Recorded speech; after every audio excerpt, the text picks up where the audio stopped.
ਤਾਂ ਆਪਣੀ ਜਿਹੜੀ ਅੱਜ ਦਾ ਪੂਰਾ ਵਿਸ਼ਾ ਹੈਗਾ ਉਹ ਇਸੇ ਬਾਰੇ ਹੈ ਕਿ ਆਪਾਂ ਪੰਜਾਬ ਪੀਸੀਐਸ ਦੀ ਪੰਜਾਬੀ ਮੀਡੀਅਮ ਵਿੱਚ ਪੂਰੀ ਤਿਆਰੀ ਕਰਨੀ ਕਿੱਦਾਂ। ਇਹ ਕਰਨ ਤੋਂ ਪਹਿਲਾਂ ਆਪਾਂ ਨੂੰ ਇਹ ਜਾਣਨਾ ਜ਼ਰੂਰੀ ਹੈ ਕਿ ਆਪਾਂ ਪੇਪਰ ਵਿੱਚ ਆਪਾਂ ਨੂੰ ਕੀ ਆਉਣ ਵਾਲਾ, ਆਪਾਂ ਕਿਹੜੀਆਂ ਸਟੇजेस ਤੋਂ ਨਿਕਲਣਾ ਹੈ ਤੇ ਅਲਟੀਮੇਟਲੀ ਆਪਾਂ ਨੂੰ ਕਿਹੜੀਆਂ ਨੌਕਰੀਆਂ ਮਿਲਣ ਵਾਲੀਆਂ ਇਹਦੇ ਥਰੂ। ਉਹ ਸਭ ਕੁਝ ਆਪਾਂ ਇੱਕ ਵਾਰੀ ਦੇਖਾਂਗੇ ਤੇ ਉਹਦੇ ਨਾਲ ਨਾਲ ਮੈਂ ਤੁਹਾਨੂੰ ਇਹ ਵੀ ਦੱਸੀ ਜਾਊਂਗਾ ਕਿ ਆਪਾਂ ਕਿੱਦਾਂ ਤਿਆਰੀ ਕਰਨੀ ਹੈ। ਤਾਂ ਸਭ ਤੋਂ ਪਹਿਲਾਂ ਕਿਹੜੀਆਂ ਸਰਕਾਰੀ ਨੌਕਰੀਆਂ ਇਹਦੇ ਵੱਲੋਂ ਮਿਲਦੀਆਂ। ਦੇਖੋ, ਇੱਕ ਤਾਂ ਤੁਹਾਡੇ ਜਿਹੜੇ ਪੀਸੀਐਸ ਡਾਇਰੈਕਟ ਭਰਤੀ ਹੁੰਦੇ, ਜਿਹੜੇ ਐਗਜ਼ੀਕਿਊਟਿਵ ਡਾਇਰੈਕਟ ਭਰਤੀ ਹੁੰਦੇ ਆ, ਤਾਂ ਪੀਸੀਐਸ ਦੇ ਪੇਪਰ ਦੇ ਥਰੂ ਜਿਹੜੀ ਸਭ ਤੋਂ ਉੱਚੀ ਪੋਸਟ ਤੁਹਾਨੂੰ ਮਿਲ ਸਕਦੀ ਹੈ ਪੰਜਾਬ ਪੀਸੀਐਸ ਦੇ ਥਰੂ, ਉਹ ਹੈਗੀ ਹੈ ਜਿਹੜੀ ਐਸਡੀਐਮ ਦੀ ਪੋਸਟ ਹੁੰਦੀ ਹੈ। ਠੀਕ ਹੈ, ਸਿਲੈਕਸ਼ਨ ਤੋਂ ਬਾਅਦ ਟ੍ਰੇਨਿੰਗ ਹੁੰਦੀ ਹੈ। ਜਿਹੜੇ ਜਿਨ੍ਹਾਂ ਦਾ ਸਭ ਤੋਂ ਉੱਤੇ ਰੈਂਕ ਆਉਂਦਾ ਉਹਨਾਂ ਨੂੰ ਐਸਡੀਐਮ ਦੀ ਜਿਹੜੀ ਪ੍ਰੈਫਰੈਂਸ ਹੈ ਉਹ ਮਿਲ ਜਾਂਦੀ ਹੈ। ਤਾਂ ਇਹ ਸਭ ਤੋਂ ਉੱਤੇ ਦੀ ਪੋਸਟ ਹੈ ਜਿਹੜੀ ਪੀਸੀਐਸ ਦੇ ਇਮਤਿਹਾਨ ਦੇ ਥਰੂ ਮਿਲ ਸਕਦੀ ਆ। ਇਹਦੇ ਇਲਾਵਾ ਆਪਾਂ ਨੂੰ ਡੀਐਸਪੀ, ਠੀਕ ਹੈ, ਡਿਪਟੀ ਸੁਪਰਿੰਟੈਂਡੈਂਟ ਆਫ ਪੁਲਿਸ, ਤੇ ਡੀਐਸਜੇ, ਡਿਪਟੀ ਸੁਪਰਿੰਟੈਂਡੈਂਟ ਆਫ ਜੇਲ, ਡੀਐਸਜੇ, ਤੇ ਇਹ ਦੋਨੋਂ ਪੁਲਿਸ ਦੀਆਂ ਜਿਹੜੀਆਂ ਟੌਪ ਦੀਆਂ ਪੋਸਟਾਂ ਉਹ ਇਹਦੇ ਥਰੂ ਮਿਲ ਜਾਂਦੀਆਂ। ਠੀਕ ਹੈ, ਫਿਰ ਤਹਿਸੀਲਦਾਰ ਹੋ ਗਿਆ, फूड इंस्पेक्टर हो गया, बीडीओ हो गया, लेबर कमिश्नर हो गया, लेबर ऑफिसर हो गया। ठीक है, फिर ट्रेनिंग ऑफिसर हो गया। मतलब जिन्नियां भी थोड़ियां ग्रेड ए या ग्रेड बी दियां ਜਿਹੜੀਆਂ ਪੰਜਾਬ ਸਰਕਾਰ ਸਭ ਤੋਂ ਟੌਪ ਦੀਆਂ ਪੋਜੀਸ਼ਨਸ ਹੈ। ਠੀਕ ਹੈ, ਮਤਲਬ ਜਿੱਥੋਂ ਤੁਸੀਂ ਟੌਪ ਤੋਂ ਸ਼ੁਰੂ ਕਰ ਸਕਦੇ ਹੋ, ਮਤਲਬ ਇਦੋਂ ਵੀ ਉੱਤੇ ਹਰ ਕੁਝ ਸਾਲਾਂ ਬਾਅਦ ਪ੍ਰੋਮੋਸ਼ਨ ਹੋ ਕੇ ਹੋਰ ਉੱਤੇ ਵੀ ਰੈਂਕ ਵਧੂਗਾ। ਪਰ ਜਿਹੜੇ ਬਾਕੀ ਪੇਪਰ ਆ ਉਹ ਜਾਂ ਤੁਸੀਂ ਗ੍ਰੇਡ ਸੀ ਦੇ ਦਿੰਦੇ ਹੋ ਜਾਂ ਗ੍ਰੇਡ ਡੀ ਦੇ ਦਿੰਦੇ ਹੋ, ਜਿਵੇਂ ਸਬ ਇੰਸਪੈਕਟਰ ਉਹ ਸਾਰੇ ਹੋ ਗਏ। ਪਰ ਉਹੀ ਗੱਲ ਹੈ ਕਿ ਕੋਈ ਬੰਦਾ ਜਿਹੜਾ ਸਬ ਇੰਸਪੈਕਟਰ ਦੇ ਸਿਲੈਕਟ ਹੋਇਆ ਉਹਨੂੰ ਡੀਐਸਪੀ ਤੱਕ ਪਹੁੰਚਦੇ ਹੋਈ ਬਹੁਤ ਸਾਲ ਲੱਗ ਜਾਂਦੇ ਆ। ਇੱਥੇ ਹਜੇ ਤੁਸੀਂ ਸਟਾਰਟਿੰਗ ਵਿੱਚ ਹੀ ਜੇ ਡੀਐਸਪੀ ਦਾ ਰੈਂਕ ਲੈ ਲੈਂਦੇ ਹੋ ਤਾਂ ਰਿਟਾਇਰਮੈਂਟ ਤੱਕ ਜਾਂਦੇ ਜਾਂਦੇ ਆਈਜੀ ਤੱਕ ਦੇ ਰੈਂਕ ਤੇ ਪਹੁੰਚਣ ਦੇ ਬਹੁਤ ਜ਼ਿਆਦਾ ਚਾਂਸ ਆ।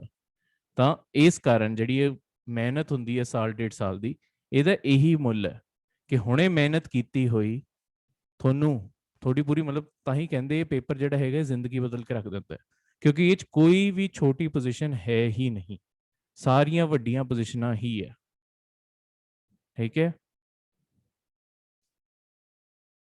ਇਸ ਤੋਂ ਬਾਅਦ ਹੁਣ ਤੁਹਾਨੂੰ ਇਹ ਪੇਪਰ 'ਚ ਅਪੀਅਰ ਹੋਣ ਲਈ ਸਭ ਤੋਂ ਕੁਝ ਜਿਹੜੀਆਂ ਚੀਜ਼ਾਂ ਹੈਗੀਆਂ ਉਹ ਕੀ ਹੈ। ਦੇਖੋ, ਤੁਹਾਡੇ ਕੋਲ ਕੋਈ ਵੀ ਡਿਗਰੀ ਹੋਵੇ, ਮਤਲਬ ਇਹ ਕੋਈ ਫਰਕ ਨਹੀਂ ਪੈਂਦਾ ਤੁਸੀਂ ਬੀਏ ਕੀਤੀ ਹੈ, ਬੀਕਾਮ ਕੀਤੀ, ਇੰਜੀਨੀਅਰਿੰਗ ਕੀਤੀ ਹੈ, ਕੋਈ ਮੈਡੀਕਲ ਦੀ ਡਿਗਰੀ ਕੀਤੀ ਹੈ, ਕੋਈ ਵੀ ਡਿਗਰੀ ਕੀਤੀ ਹੋ ਸਕਦੀ ਹੈ, ਕਿਸੇ ਨੂੰ ਵੀ ਮਨਾਹੀ ਨਹੀਂ ਹੈ। ਬਸ ਤੁਹਾਡੇ ਕੋਲ ਇੱਕ ਬਸ ਡਿਗਰੀ ਹੋਣੀ ਚਾਹੀਦੀ ਹੈ।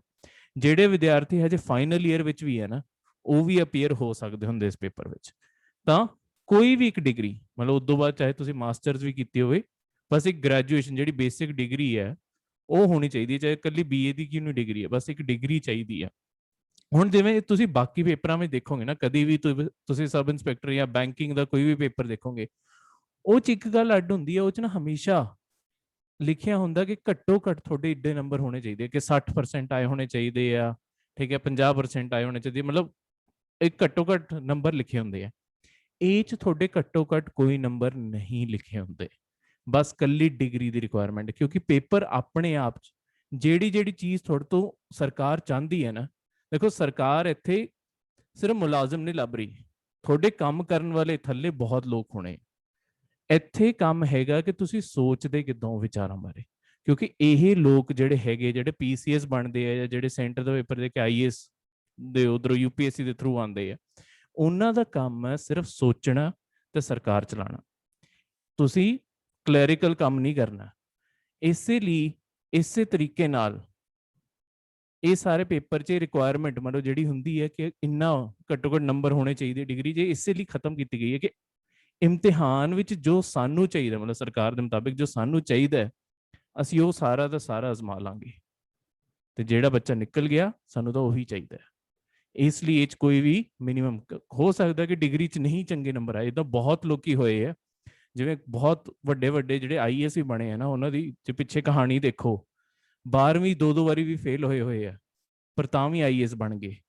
ਉਹ ਇਸੇ ਲਈ ਬਣ ਪਾਏ ਕਿਉਂਕਿ ਨੰਬਰ ਕਦੀ ਵੀ ਮੈਟਰ ਹੀ ਨਹੀਂ ਕਰਦੇ। ਜੇ ਤੁਹਾਨੂੰ ਕਦੀ ਇਹ ਲੱਗਦਾ ਹੈ ਕਿ ਮੈਂ ਕੱਲ ਇੰਟਰਵਿਊ 'ਚ ਬੈਠੂੰਗਾ, ਲੋਕੀ ਦੇਖਣਗੇ ਕਿ ਮੇਰੇ ਨੰਬਰ ਕਿਉਂ ਘੱਟ ਆਏ ਆ, ਉਹ ਫਰਕ ਨਹੀਂ ਪੈਂਦਾ। ਤੁਸੀਂ ਉਹ ਚੀਜ਼ ਨੂੰ ਉਸ ਟਾਈਮ ਆਪਾਂ ਕਵਰ ਜਾ ਕਰ ਸਕਦੇ ਹਾਂ। ਠੀਕ ਹੈ, ਹੋਰ ਚੀਜ਼ਾਂ ਨਾਲ। ਤੇ ਦੂਜੀ ਤੁਸੀਂ ਇਹ ਤਾਂ ਦਿਖਾਈ ਦਿੱਤਾ ਨਾ ਕਿ ਤੁਹਾਡੇ ਦਿਮਾਗ ਤਾਂ ਹੈਗਾ ਹੀ ਹੈ, ਤਾਂ ਹੀ ਤੁਸੀਂ ਇੰਟਰਵਿਊ ਤੱਕ ਪਹੁੰਚੇ ਹੋ। ਤੇ ਇਸ ਕਾਰਨ ਇਹ ਰਿਕੁਆਇਰਮੈਂਟ ਇੱਥੇ ਨਹੀਂ ਹੈਗੀ।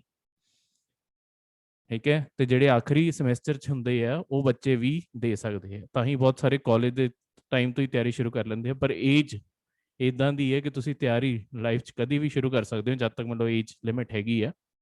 ਕਿਉਂਕਿ ਬਹੁਤ ਕਈ ਲੇਟ ਵੀ ਬਣਦੇ ਆ, ਕਈ ਬਹੁਤ ਛੇਤੀ ਵੀ ਬਣ ਜਾਂਦੇ ਆ। ਓਪਨ ਸਾਰਿਆਂ ਲਈ ਆ, ਮਤਲਬ ਕੋਈ ਵੀ ਦੇ ਸਕਦਾ ਇਹਨੂੰ। ਅਗਲੀ ਚੀਜ਼ ਹੈ ਇਹਦੇ ਲਈ ਉਮਰ ਕਿੰਨੀ ਚਾਹੀਦੀ ਆ। ਦੇਖੋ ਜਿਹੜੇ ਜਨਰਲ ਕੈਟਾਗਰੀ ਦੇ ਲੋਕ ਆ ਉਹਨਾਂ ਲਈ 21 ਤੋਂ 37 ਸਾਲ ਹੈ। ਜਿਹੜੇ ਐਸਸੀ ਜਾਂ ਓਬੀਸੀ ਕੈਟਾਗਰੀ ਤੋਂ ਆ ਉਹਨਾਂ ਲਈ ਆਹੀ 37 ਦੀ ਜਗ੍ਹਾ 42 ਹੋ ਜਾਂਦੀ ਆ। ਠੀਕ ਹੈ। ਮਤਲਬ ਘੱਟੋ ਘੱਟ ਏਜ, ਮਤਲਬ ਘੱਟੋ ਘੱਟ ਉਮਰ ਆਪਣੀ ਹਰ ਸਮੇਂ 21 ਤਾਂ ਹੋਣੀ ਹੀ ਚਾਹੀਦੀ ਹੈ। ਤੇ ਜਨਰਲ ਕੈਟਾਗਰੀ ਵਾਲਿਆਂ ਦੀ 37 ਹੈ ਸਭ ਤੋਂ ਜ਼ਿਆਦਾ, ਤੇ ਬਾਕੀਆਂ ਲਈ 42 ਆ। ਠੀਕ ਹੈ। ਹੁਣ ਇਹਦੇ ਅੰਦਰ ਵੀ ਜਿਹੜੇ 21 ਸਾਲ, ਮਤਲਬ ਜਿਹੜੇ ਹੁਣ ਬਹੁਤ ਹੀ ਯੰਗ ਏਜ ਅਪੀਅਰ ਹੋ ਰਹੇ, ਉਹਨਾਂ ਲਈ ਦੱਸਣਾ ਜ਼ਰੂਰੀ ਹੈ ਕਿ 21 ਉਮਰ ਕਦ ਤੋਂ ਗਿਣੀ ਜਾਂਦੀ ਹੈ। ਦੇਖੋ ਜਿਹੜੇ ਵੀ ਸਾਲ ਪੇਪਰ ਆਊਗਾ, ਹੁਣ 2022 ਜਦੋਂ ਪੇਪਰ ਆਊਗਾ, ਯਾਨੀ ਕਿ ਤੁਸੀਂ 1 ਜਨਵਰੀ 2022 ਨੂੰ ਜੇ 21 ਸਾਲ ਦੇ ਹੋ ਗਏ ਹੋ, ਉਹ ਨਹੀਂ ਕਿ ਹੋਣਾ 2022 ਚ, ਪੂਰਾ ਹੋ ਚੁੱਕਿਆ ਤੁਹਾਨੂੰ 21 ਸਾਲ, ਤਾਂ ਤੁਸੀਂ ਇਸ ਪੇਪਰ ਚ 2022 ਚ ਬੈਠਣ ਲਈ ਐਲੀਜੀਬਲ ਹੋਵੋਗੇ। ਨਹੀਂ ਤਾਂ ਤੁਸੀਂ ਉਦੋਂ ਅਗਲੇ ਅਟੈਂਪਟ ਲਈ ਫੋਕਸ ਕਰਕੇ ਹੁਣੇ ਤੋਂ ਚੱਲੋ, ਕਿਉਂਕਿ ਜਿੰਨਾ ਲੰਬਾ ਕਰਕੇ ਚੱਲੀਏ ਹੁੰਦਾ ਕੀ ਹੈ, ਦੇਖੋ ਇਸ ਪੇਪਰ ਨੂੰ ਕਲੀਅਰ ਕਰਨ ਦੀ ਇੱਕੋ ਚੀਜ਼ ਹੈ, ਸਬਜੈਕਟ ਜਿੰਨੀ ਵਾਰੀ ਪੜੋਗੇ, ਇੱਕ ਕਿਤਾਬ ਜਿੰਨੀ ਵਾਰੀ ਪੜੋਗੇ, ਜਿੰਨੀ ਵਾਰੀ ਰਿਵਾਈਜ਼ ਕਰੋਗੇ ਨਾ, ਹਰ ਵਾਰੀ ਕੁਝ ਨਵਾਂ ਮਿਲੂਗਾ ਕਿਤਾਬ ਚੋਂ। ਤੇ ਜਿੰਨੀ ਵਾਰੀ ਰਿਵਾਈਜ਼ ਕਰ ਲਈ, ਪੇਪਰ ਕਲੀਅਰ ਕਰਨ ਦੇ ਚਾਂਸ ਉਨੇ ਜ਼ਿਆਦਾ ਵੱਧਦੇ ਜਾਂਦੇ, ਤੇ ਆਪਾਂ ਉਸੇ ਅਕੋਰਡਿੰਗ ਹੀ ਤਿਆਰੀ ਕਰਨੀ ਹੈ। ਤਾਂ ਜਨਰਲੀ 21 ਤੋਂ 37 ਸਾਲ ਹੈ, ਬਾਕੀਆਂ ਲਈ 42 ਹੈ। ਸਿਰਫ ਜਿਹੜੀ ਪੁਲਿਸ, ਪੰਜਾਬ ਪੁਲਿਸ, ਮਤਲਬ ਡੀਐਸਪੀ ਤੇ ਡੀਐਸਜੇ ਦੀਆਂ ਹੈਗੀਆਂ, ਉਹ ਚ 28 ਸਾਲ ਦੀ ਉੱਤੇ ਦੀ ਲਿਮਿਟ ਹੈ ਜਨਰਲੀ। ਤੇ ਬਾਕੀਆਂ ਲਈ ਕਿੰਨੀ, ਮੈਂ ਅਗਲੇ ਪੇਜ ਤੇ ਦੱਸਦਾ ਤੁਹਾਨੂੰ, ਅਗਲੇ ਤੇ ਪੂਰੀ ਡਿਟੇਲ ਨਾਲ ਬਾਕੀਆਂ ਲਈ ਵੀ, ਕਿਉਂਕਿ ਥੋੜੀ ਥੋੜੀ ਚੀਜ਼ਾਂ ਅੱਡ ਕੀਤੀਆਂ ਹੋਈਆਂ। ਦੂਜੀ ਚੀਜ਼ ਪੰਜਾਬ ਨੇ ਇਸ ਸਾਲ ਕੀ ਕੀਤਾ, ਉਹ ਵੀ ਇੱਥੇ ਹੀ ਦੱਸਦਾ। ਇਸ ਸਾਲ ਦੇ ਪੇਪਰ ਵਿੱਚ ਵੀ ਕੀਤਾ ਹੋਇਆ ਸੀ, ਕਿਉਂਕਿ ਪੰਜਾਬ ਨੇ ਕੀ ਕੀਤਾ ਕਿ ਹਰ ਕੈਟਾਗਰੀ ਵਿੱਚ ਜਿਹੜੀਆਂ ਔਰਤਾਂ ਉਹਨਾਂ ਨੂੰ 1/3 ਸੀਟਾਂ ਉਹਨਾਂ ਲਈ ਰਿਜ਼ਰਵ ਕਰਤੀਆਂ। ਯਾਨੀ ਕਿ ਜਨਰਲ ਵਿੱਚ 1/3 ਸੀਟਾਂ ਔਰਤਾਂ ਨੂੰ ਮਿਲਣਗੀਆਂ, ਐਸਸੀ ਵਿੱਚ, ਓਬੀਸੀ ਵਿੱਚ, ਸਾਰੀ ਜਗ੍ਹਾ। ਐਸਸੀ ਵਿੱਚ ਨਹੀਂ ਮਿਲਣਗੀਆਂ, ਸੌਰੀ, ਸਿਰਫ ਓਬੀਸੀ ਤੇ ਜਨਰਲ ਉਹਨਾਂ ਵਿੱਚ ਮਿਲਣਗੀਆਂ। ਠੀਕ ਹੈ। ਇਹਦੇ ਨਾਲ ਹੋਇਆ ਕੀ ਹੈ, ਮਤਲਬ ਕਿਉਂ ਇਹ ਕੀਤਾ ਗਿਆ, ਕਿਉਂਕਿ ਜਿਹੜੀਆਂ ਆਪਣੀਆਂ ਔਰਤਾਂ ਦੀ ਨਾ ਸਰਕਾਰ ਵਿੱਚ ਜੇ ਉਹਨਾਂ ਦਾ ਨੰਬਰ ਦੇਖੋ ਉਹ ਬਹੁਤ ਹੀ ਘੱਟ ਹੈ। ਸਰਕਾਰ ਕੋਸ਼ਿਸ਼ ਕੀ ਕਰ ਰਹੀ ਹੈ ਕਿ ਉਹਨਾਂ ਨੂੰ ਵਧਾਵਾ ਦਿੱਤਾ ਜਾਵੇ ਕਿ ਉਹ ਵੀ ਅੱਗੇ ਆਣ, ਕਿਉਂਕਿ ਜੇ ਕੁਝ ਕੁੜੀਆਂ ਸਿਲੈਕਟ ਹੋਣਗੀਆਂ ਤੇ ਉਹ ਵੀ ਸਰਵਿਸਿਜ਼ ਵਿੱਚ ਆਣਗੀਆਂ, ਉਹ ਹੋਰ ਕੁੜੀਆਂ ਨੂੰ ਇਨਕਰੇਜਮੈਂਟ ਦਾ ਉਹ ਦੇਣਗੀ। ਤੇ ਜਿਹੜੇ ਆਪਣੇ ਸਮਾਜ ਵਿੱਚ ਹੋਰ ਬੁਰਾਈਆਂ ਜੁੜੀਆਂ ਹੋਈਆਂ ਕਿ ਕੁੜੀਆਂ ਨੂੰ ਪੜ੍ਹਾਉਣਾ ਨਹੀਂ, ਜਾਂ ਬਚਪਨ 'ਚ ਹੀ ਮਾਰ ਦਿੰਦੇ ਆ, ਪੈਦਾ ਹੀ ਨਹੀਂ ਹੋਣ ਦਿੰਦੇ, ਉਹ ਸਾਰੀਆਂ ਖਤਮ ਹੋਣਗੀਆਂ ਜਦੋਂ ਲੋਕੀ ਦੇਖਣਗੇ ਕਿ ਸਾਡੇ ਉੱਤੇ ਜਿਹੜਾ ਸਭ ਤੋਂ ਵੱਡਾ ਅਫਸਰ ਬੈਠਾ ਹੋਇਆ ਉਹ ਇੱਕ ਕੁੜੀ ਹੈ, ਉਹ ਇੱਕ ਔਰਤ ਹੈ। ਤਾਂ ਆਪਣੇ ਆਪ ਵਿੱਚ ਸਮਾਜ ਚੀਜ਼ਾਂ ਖਤਮ ਹੋਣਗੀਆਂ। ਇਸ ਕਾਰਨ ਇਹ ਰਿਜ਼ਰਵੇਸ਼ਨ ਇਸ ਲਈ ਵਧਾਈ ਗਈ ਹੈ।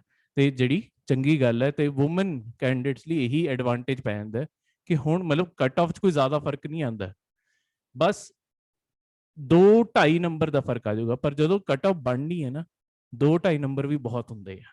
ਇਸ ਕਾਰਨ ਇੱਥੇ ਥੋੜਾ ਜਿਹਾ ਐਡਵਾਂਟੇਜ ਆ ਜਾਂਦਾ। ਇਸ ਤੋਂ ਬਾਅਦ ਹੁਣ ਬਾਕੀਆਂ ਦਾ ਦੇਖਿਆ ਜਾਵੇ ਤੇ ਇੱਕ ਮੈਂ ਤੁਹਾਨੂੰ ਬੇਸਿਕ ਤਾਂ ਦੱਸਿਆ ਹੀ ਆ, ਜਿਹੜੇ ਲੋਕ ਪਹਿਲਾਂ ਤੋਂ ਹੀ, ਹੁਣ ਉਮਰ ਥੋੜਾ ਥੋੜਾ ਹੋਰ ਕ੍ਰਾਈਟੇਰੀਆ ਅੱਡ ਕੀਤਾ ਹੋਇਆ, ਜਿਹੜੇ ਲੋਕ ਪਹਿਲਾਂ ਹੀ ਸਰਕਾਰੀ ਨੌਕਰੀਆਂ ਵਿੱਚ ਹੈਗੇ ਆ, ਉਹਨਾਂ ਨੂੰ ਉਹ 37 ਸਾਲ ਦੀ ਜਗ੍ਹਾ 45 ਸਾਲ ਦੀ ਉਮਰ ਮਿਲਦੀ ਹੈ। ਹਾਂਜੀ sir. Sir, your voice is not audible. ਬਾਕੀਆਂ ਨੂੰ ਵੀ ਨਹੀਂ ਮੇਰੀ ਆਵਾਜ਼ ਆ ਰਹੀ? ਆ ਰਹੀ ਹੈ ਸਰ। ਸੁਭਾਸ਼ ਜੀ ਤੁਸੀਂ ਦੁਬਾਰਾ ਕਨੈਕਟ ਕਰਕੇ ਦੇਖੋ, ਸ਼ਾਇਦ ਤੁਹਾਡੇ ਪਾਸੇ ਇੰਟਰਨੈਟ ਦੀ ਪ੍ਰੋਬਲਮ ਆ ਰਹੀ ਹੋਵੇ। ਠੀਕ ਹੈ। ਤੇ ਜਿਹੜੇ ਲੋਕ ਪਹਿਲਾਂ ਹੀ ਸਰਕਾਰੀ ਨੌਕਰੀਆਂ 'ਚ ਹੈਗੇ ਆ, ਉਹਨਾਂ ਨੂੰ 45 ਸਾਲ ਤੱਕ ਦਾ। ਤਾਂ ਹੁੰਦਾ ਕੀ ਹੈ, ਜਿਵੇਂ ਕਈ ਲੋਕ, ਹੁਣ ਦੇਖੋ ਸਿਵਲ ਸਰਵਿਸਿਜ਼ ਨੂੰ ਸਭ ਤੋਂ ਔਖਾ ਇਮਤਿਹਾਨ ਮੰਨਿਆ ਜਾਂਦਾ, ਮੈਂ ਮੰਨਦਾ, ਪਰ ਹੁੰਦਾ ਕੀ ਹੈ, ਇਹਦੇ ਔਖੇ ਹੋਣ ਦਾ ਤੁਹਾਨੂੰ ਫਾਇਦਾ ਕਿੱਥੇ ਹੁੰਦਾ, ਜਦੋਂ ਤੁਸੀਂ ਪੀਸੀਐਸ ਜਾਂ ਆਈਐਸ ਦੇ ਪੇਪਰਾਂ ਦੀ ਤਿਆਰੀ ਕਰਦੇ ਹੋ ਨਾ, ਤੁਹਾਨੂੰ ਇੱਕ ਤਰੀਕੇ ਨਾਲ ਆਪਣੇ ਜਿੰਨੇ ਵੀ ਸਰਕਾਰੀ ਪੇਪਰ ਹੈ ਨਾ, ਸਾਰਿਆਂ ਦਾ ਸਿਲੇਬਸ ਸੇਮ ਹੈ। ਜੋ ਇੱਥੇ ਪੜੋਗੇ, ਹਰ ਸਬਜੈਕਟ, ਹਰ ਚੀਜ਼ ਕਰੰਟ ਅਫੇਅਰ ਚਾਹੇ ਕੁਝ ਵੀ ਹੋ ਗਿਆ, ਉਹ ਚੀਜ਼ ਉਹੀ ਹੈ ਜੋ ਤੁਸੀਂ ਬਾਕੀ ਪੇਪਰਾਂ 'ਚ ਦੇਣੀ ਹੈ। ਤਾਂ ਹੁੰਦਾ ਕੀ ਹੈ, ਮੈਂ ਜਿਹੜਾ ਦੇਖਿਆ ਕਿ ਬੱਚੇ ਕੀ ਕਰਦੇ ਆ, ਜਿਹੜਾ ਵੀ ਸਰਕਾਰੀ ਪੇਪਰ ਨਿਕਲਦਾ ਰਹਿੰਦਾ ਉਹ ਵੀ ਦਿੰਦੇ ਰਹਿੰਦੇ ਆ। ਤਾਂ ਤੁਹਾਡਾ ਇਸ ਲੈਵਲ ਦੀ ਤਿਆਰੀ ਕਰਕੇ ਕੀ ਹੁੰਦਾ ਕਿ ਉਹ ਸਾਰੇ ਪੇਪਰ ਵੀ ਨਿਕਲਦੇ ਰਹਿੰਦੇ ਆ। ਤਾਂ ਕਈ ਹੁੰਦਾ ਕੀ ਹੈ, ਜੇ ਤੁਸੀਂ ਸਿਲੈਕਟ ਹੋ ਗਏ, ਤੁਹਾਡੀ ਸਿੱਧਾ ਇਸ ਪੇਪਰ ਵਿੱਚ ਸਿਲੈਕਟ ਹੋਣ ਦੀ ਉਮਰ 45 ਸਾਲ ਤੱਕ ਐਕਸਟੈਂਡ ਹੋ ਜਾਊਗੀ। ਵੈਸੇ ਵੀ 37 ਤੱਕ ਹੈ, ਪਰ ਹੋਰ ਅੱਗੇ ਵੱਧ ਜਾਊਗੀ। ਤਾਂ ਇੱਕ ਪੇਪਰ ਦੀ ਤਿਆਰੀ ਕਰਕੇ ਤੁਸੀਂ ਸਾਰੇ ਪੇਪਰ ਇੱਕ ਤਰੀਕੇ ਨਾਲ ਤਿਆਰੀ ਕਰ ਰਹੇ ਹੋ। ਬਸ ਹੁੰਦਾ ਕੀ ਹੈ, ਫਿਰ ਜਿਹੜਾ ਵੀ ਸਰਕਾਰ ਦਾ ਪੇਪਰ ਆਇਆ, ਲੈਟਸ ਸਪੋਜ਼ ਤੁਸੀਂ ਬੈਂਕ ਦਾ ਪੇਪਰ ਦੇਣਾ, ਉਹ ਤੋਂ 2 ਜਾਂ 3 ਮਹੀਨੇ ਪਹਿਲਾਂ ਉਹਦੇ ਪੁਰਾਣੇ ਪੇਪਰ ਚੱਕੋ, ਉਹਦੇ ਕੋਈ ਸੈਂਪਲ ਪੇਪਰ ਲਓ, ਉਹ ਸੋਲਵ ਕਰਨੇ ਸ਼ੁਰੂ ਕਰ ਦਿਓ। ਸਿਲੇਬਸ ਬਿਲਕੁਲ ਸੇਮ ਹੈ, ਮੈਥਸ ਵੀ ਉਹੀ, ਸਬਜੈਕਟ ਵੀ ਉਹੀ, ਸਭ ਕੁਝ ਉਹੀ। ਤਾਂ ਤੁਸੀਂ ਜੇ ਇੱਧਰ ਤਿਆਰੀ ਕੀਤੀ ਹੈ ਉੱਧਰ ਵੀ ਕਰ ਸਕਦੇ। ਬਥੇਰਿਆਂ ਨੇ ਕੀਤਾ, ਇਹ ਮੈਂ ਤੁਹਾਨੂੰ ਦੱਸ ਰਿਹਾ ਕਿ ਬੱਚੇ ਕੀ ਕਰਦੇ, ਮਤਲਬ ਸਾਰਿਆਂ 'ਚ ਅਪੀਅਰ ਹੁੰਦੇ ਰਹਿੰਦੇ ਆ। ਪਹਿਲਾਂ ਲੋਕਾਂ ਦਾ ਇਹੀ ਫੋਕਸ ਹੁੰਦਾ ਕਿ ਇੱਕ ਵਾਰੀ ਆਪਾਂ ਆਪਣੀ ਲਾਈਫ ਨੂੰ ਸੈਟਲ ਕਰ ਲਈਏ, ਕੋਈ ਨਾ ਕੋਈ ਸਰਕਾਰੀ ਨੌਕਰੀ ਲੱਗ ਜਾਏ। ਸਰ ਉਸ ਤੋਂ ਬਾਅਦ ਹਾਂਜੀ ਹਾਂਜੀ ਸਰ ਬੈਂਕ ਦਾ ਜਿਹੜਾ ਪੀਓ ਦਾ ਐਗਜ਼ਾਮ ਹੁੰਦਾ, ਉਹਦਾ ਸਿਲੇਬਸ ਸੇਮ ਹੁੰਦਾ? ਹਾਂਜੀ ਹਾਂਜੀ ਬਿਲਕੁਲ ਸੇਮ ਹੁੰਦਾ, ਪਰ ਫਰਕ ਕੀ ਹੈ ਇੱਥੋਂ ਦੀ ਉੱਥੇ ਦਾ। ਜੇ ਤੁਸੀਂ ਬੈਂਕ ਪੀਓ ਦੀ ਤਿਆਰੀ ਕੀਤੀ, ਤੁਸੀਂ ਕਦੀ ਸਿਵਲ ਸਰਵਿਸਿਜ਼ ਨਹੀਂ ਕੱਢ ਸਕਦੇ। ਇਹ ਪੇਪਰ ਨੂੰ ਬਣਾਇਆ ਹੀ ਇਦਾਂ ਜਾਂਦਾ ਹੈ ਕਿ ਜਿਹੜਾ ਬੈਂਕ ਪੀਓ ਜਾਂ ਛੋਟੇ ਲੈਵਲ ਦੀ ਤਿਆਰੀ ਕਰ ਰਿਹਾ, ਉਹ ਕਦੀ ਇਹ ਪੇਪਰ ਨੂੰ ਨਹੀਂ ਕੱਢ ਪਾਊਗਾ, ਕਿਉਂਕਿ ਇਹਨਾਂ ਦਾ ਲੈਵਲ ਉਹਨਾਂ ਤੋਂ ਉੱਤੇ ਬਣਾਇਆ ਗਿਆ। ਪਰ ਜਦੋਂ ਇੱਕ ਲੈਵਲ ਉੱਤੇ ਦੀ ਤੁਸੀਂ ਤਿਆਰੀ ਕੀਤੀ ਹੈ, ਥੱਲੇ ਵਾਲੇ ਆਪਣੇ ਆਪ ਨਿਕਲਦੇ ਆ। ਸਰ ਇਹਦੇ ਵਿੱਚ ਆਪਾਂ ਮੈਥ ਕਰਾਂਗੇ ਸਰ? ਹਾਂਜੀ ਹਾਂਜੀ ਬਿਲਕੁਲ ਜੀ, ਬਿਲਕੁਲ ਮੈਥ, ਰੀਜ਼ਨਿੰਗ? ਬਿਲਕੁਲ ਜੀ ਬਿਲਕੁਲ, ਤੁਹਾਡੇ ਪੀਸੀਐਸ ਦਾ ਬਹੁਤ ਜ਼ਰੂਰੀ ਹਿੱਸਾ ਹੈ। ਮੈਥਸ ਆਪਾਂ ਕਰਾਂਗੇ ਚੰਗੀ ਤਰ੍ਹਾਂ, ਮੈਥ, ਤੁਹਾਨੂੰ ਰੀਜ਼ਨਿੰਗ ਤੇ ਇੰਗਲਿਸ਼ ਬਿਲਕੁਲ ਜੀ ਬਿਲਕੁਲ। ਆਪਾਂ ਪੰਜਾਬੀ ਦੇ ਵੀ ਪੈਸੇਜ ਕਰਾਂਗੇ, ਪਰ ਚਲੋ ਪੰਜਾਬੀ ਤੁਹਾਡਾ ਬੇਸਿਕ ਹੈ, ਤਾਂ ਆਪਾਂ ਇੰਗਲਿਸ਼, ਮੈਥਸ ਤੇ ਰੀਜ਼ਨਿੰਗ ਇਹ ਤਾਂ ਤੁਹਾਨੂੰ ਚੰਗੀ ਤਰ੍ਹਾਂ ਕਰਵਾਈ ਹੀ ਜਾਊਗੀ। ਮਤਲਬ ਕਰਵਾਈ ਤਾਂ ਪੰਜਾਬੀ ਦੀ ਵੀ ਪ੍ਰੈਕਟਿਸ ਜਾਊਗੀ, ਕਿਉਂਕਿ ਉਹ ਚੋਂ ਵੀ ਕੁਐਸਚਨ ਲੱਭ ਕੇ, ਮਤਲਬ ਕੁਐਸਚਨ ਦੇ ਸਵਾਲਾਂ ਦੇ ਆਪਾਂ ਜਵਾਬ ਲੱਭਣੇ ਆ, ਪੂਰਾ ਪੈਰਾਗ੍ਰਾਫ ਪੜ੍ਹ ਕੇ, ਉਹਦੀ ਵੀ ਆਪਾਂ ਨੂੰ ਪ੍ਰੈਕਟਿਸ ਤਾਂ ਕਰਨੀ ਜ਼ਰੂਰੀ ਹੈ। ਕਿਉਂਕਿ 2 ਘੰਟੇ ਕਿੱਦਾਂ ਮੈਨੇਜ ਕਰਨੇ ਆ, ਉਹ ਵੀ ਤਾਂ ਆਪਾਂ ਸਿੱਖਣਾ, ਚਾਹੇ ਆਪਾਂ ਨੂੰ ਪੰਜਾਬੀ ਆਉਂਦੀ ਹੋਵੇ। ਬਟ ਸਰ ਉਹ ਪੰਜਾਬੀ ਮੀਡੀਅਮ ਚ ਹੋਏਗਾ ਬੈਂਕ ਪੀਓ ਦਾ ਐਗਜ਼ਾਮ ਜਿਹੜਾ? ਨਹੀਂ ਸਰ, ਬੈਂਕ ਪੀਓ ਦਾ ਪੇਪਰ ਪੰਜਾਬੀ 'ਚ ਨਹੀਂ ਹੋਊਗਾ, ਪਰ ਪੰਜਾਬ ਸਰਕਾਰ ਦੇ ਜਿਹੜੇ ਹੋਰ ਪੇਪਰ ਆਉਂਦੇ ਆ, ਕੋਈ ਫੂਡ ਇੰਸਪੈਕਟਰ ਦਾ ਆ ਗਿਆ, ਕੋਈ ਸਬ ਇੰਸਪੈਕਟਰ ਦਾ ਆ ਗਿਆ, ਠੀਕ ਹੈ, ਉੱਦਾਂ ਦੇ ਪੇਪਰ ਤੁਸੀਂ ਮਤਲਬ ਦੇ ਸਕਦੇ ਹੋ। ਮੈਂ ਬੈਂਕ ਪੀਓ ਦਾ ਸਿਰਫ ਇੱਕ ਐਗਜ਼ਾਮਪਲ ਦਿੱਤਾ ਸੀ ਕਿ ਹਾਂਜੀ ਹਾਂਜੀ, ਉਹਨਾਂ ਦੇ ਪੇਪਰ ਤੁਹਾਡੇ ਉਹ 'ਚ ਨਹੀਂ ਹੁੰਦੇ। ਇਹਦਾ ਤੁਹਾਨੂੰ ਇਹ ਫਾਇਦਾ ਹੈ ਕਿ ਜੇ ਤੁਸੀਂ ਯੂਪੀਐਸਸੀ ਦੇਣਾ ਚਾਹੁੰਦੇ ਹੋ, ਹੁਣ ਯੂਪੀਐਸਸੀ ਥੋੜਾ ਜਿਹਾ ਡਿਸਐਡਵਾਂਟੇਜ ਹੈ, ਬਾਕੀ ਜਗ੍ਹਾ ਫਾਇਦਾ, ਮਤਲਬ ਥੋੜਾ ਜਿਹਾ ਉੱਥੇ ਆਪਾਂ ਨੂੰ ਜ਼ਿਆਦਾ ਮਿਹਨਤ ਕਰਨੀ ਪੈ ਜਾਂਦੀ ਹੈ। ਕਿੱਥੇ? ਜਿਹੜਾ ਪ੍ਰੀਲਿਮਸ ਦਾ ਸਟੇਜ ਹੁੰਦੀ ਹੈ, ਉਹ ਮੈਂ ਤੁਹਾਨੂੰ ਅੱਗੇ ਜਾ ਕੇ ਦੱਸਦਾ, ਉੱਥੇ ਕੀ ਥੋੜੀ ਜਿਹੀ ਐਕਸਟਰਾ ਮਿਹਨਤ ਕਰਨੀ ਪੈਂਦੀ ਹੈ। ਬਾਕੀ ਉੱਥੇ ਮੇਨਸ ਦਾ ਪੇਪਰ ਤੁਸੀਂ ਪੰਜਾਬੀ ਦੇ ਸਕਦੇ ਹੋ, ਠੀਕ ਹੈ, ਉਹ ਤੁਹਾਡੇ ਕੋਲ ਪੂਰੀ ਛੂਟ ਹੈ, ਉਹ ਮੈਂ ਅੱਗੇ ਜਾ ਕੇ ਦੱਸਦਾ। ਪਰ ਇੱਕ ਫਾਇਦਾ ਵੀ ਹੁੰਦਾ, ਉਹ ਵੀ ਮੈਂ ਦੱਸੂਗਾ। ਸਰ ਮੇਨਸ ਦੇ ਜਿਹੜੇ ਯੂਪੀਐਸਸੀ ਦੇ ਪੇਪਰ ਹੁੰਦੇ ਆ, ਉਹ ਕੱਲੇ ਜਿਹੜੇ ਆਪਸ਼ਨ ਰੱਖੀ ਹੁੰਦੀ ਹੈ ਉਹਦੇ ਚ ਕਰ ਸਕਦੇ ਨੇ, ਸਾਰੇ ਪੇਪਰ ਨਹੀਂ ਨਹੀਂ ਨਹੀਂ ਸਰ, ਤੁਸੀਂ ਸਾਰੇ ਪੇਪਰ ਪੰਜਾਬੀ ਦੇ ਸਕਦੇ ਹੋ। ਜਿਹੜੇ ਮੇਨਸ ਦੇ ਪੇਪਰ ਆ, ਮੇਨਸ ਤੁਸੀਂ ਸਾਰੇ ਪੰਜਾਬੀ ਦੇ ਸਕਦੇ ਹੋ। ਸਿਰਫ ਜਿਹੜੇ ਪ੍ਰੀਲਿਮਸ ਦਾ ਪੇਪਰ ਆ, ਉਹ ਇੰਗਲਿਸ਼ ਤੇ ਹਿੰਦੀ ਵਿੱਚ ਪ੍ਰਿੰਟ ਹੁੰਦਾ ਹੈ। ਮੇਨਸ ਤੁਹਾਡੀ ਮਰਜ਼ੀ ਹੈ, ਤੁਸੀਂ ਇੰਡੀਆ ਦੀ ਜਿਹੜੀ ਮਰਜ਼ੀ ਅਸਮੀਜ਼ ਲੈਣੀ ਹੈ, ਉੜੀਆ ਲੈਣੀ ਹੈ, ਤਾਮਿਲ ਲੈਣੀ ਹੈ, ਪੰਜਾਬੀ ਲੈਣੀ ਹੈ, ਉਰਦੂ ਲੈਣੀ ਹੈ, ਜਿਹੜੀ ਮਰਜ਼ੀ ਲੈਂਗੁਏਜ ਲਓ। ਆਪਣੇ ਭਾਰਤ ਜ਼ਿਆਦਾਤਰ ਲੈਂਦੇ ਹਿੰਦੀ ਜਾਂ ਇੰਗਲਿਸ਼ ਹੈ, ਪਰ ਲੈਣ ਨੂੰ ਤੁਸੀਂ ਕੋਈ ਵੀ ਲੈ ਸਕਦੇ ਹੋ। ਬਹੁਤ ਸਾਰੇ ਆਈਐਸ ਬਣੇ ਵੀ ਹੈ ਪੰਜਾਬੀ ਦਾ ਲੈਂਗੁਏਜ ਲੈ ਕੇ, ਲੈਂਗੁਏਜ ਪੰਜਾਬੀ ਲਿਟਰੇਚਰ ਦਾ ਪੇਪਰ ਨਹੀਂ, ਲੈਂਗੁਏਜ ਵੀ ਲੈ ਕੇ। ਹਾਂ, ਤਾਂ ਤੁਹਾਡੀ ਐਸਸੀ ਤੇ ਬੀਸੀ ਕੈਟੇਗਰੀ ਮੈਂ ਤੁਹਾਨੂੰ ਦੱਸਿਆ ਸੀ 45 ਸਾਲ ਦੀ ਉਮਰ ਤੱਕ ਹੈ, ਠੀਕ ਹੈ। ਜਿਹੜੇ ਆਪਣੇ ਐਕਸ ਸਰਵਿਸਮੈਨ ਹੈ, ਜੇ ਤੁਸੀਂ ਆਰਮੀ, ਨੇਵੀ ਜਾਂ 에ਅਰਫੋਰਸ ਤੋਂ ਰਿਟਾਇਰ ਹੋਏ ਹੋ, ਤਾਂ 40 ਸਾਲ ਤੱਕ ਦੀ ਉਮਰ ਮਿਲ ਜਾਂਦੀ ਹੈ। ਆਪਣੇ ਕਈ ਸਾਡੇ ਇੰਗਲਿਸ਼ ਮੀਡੀਅਮ ਤਿਆਰੀ ਕਰਨ ਵਾਲਿਆਂ ਵਿੱਚੋਂ ਐਕਸ ਸਰਵਿਸਮੈਨ ਵੀ ਹੈਗੇ ਆ, ਕਿਉਂਕਿ ਹੁੰਦਾ ਕੀ ਹੈ, ਉਹ ਟੈਂਪਰੇਰੀ ਜਿਹੜੀ ਇੰਪਲੋਇਮੈਂਟ ਹੁੰਦੀ ਹੈ, ਉਹ ਆਰਮੀ, ਨੇਵੀ ਜਾਂ 에ਅਰਫੋਰਸ ਲੈ ਲੈਂਦੇ ਆ, ਤੇ ਉਸ ਤੋਂ ਬਾਅਦ ਪਰ ਉਹਨਾਂ ਨੂੰ ਚਾਂਸ ਮਿਲ ਜਾਂਦਾ ਕਿ ਉਹ ਆਪਣੀ ਸਟੇਟ ਦੀ ਸਰਵਿਸ 40 ਸਾਲ ਦੀ ਉਮਰ ਤੱਕ ਅਪੀਅਰ ਹੋ ਸਕਦੇ ਆ ਪੇਪਰ 'ਚ, ਠੀਕ ਹੈ।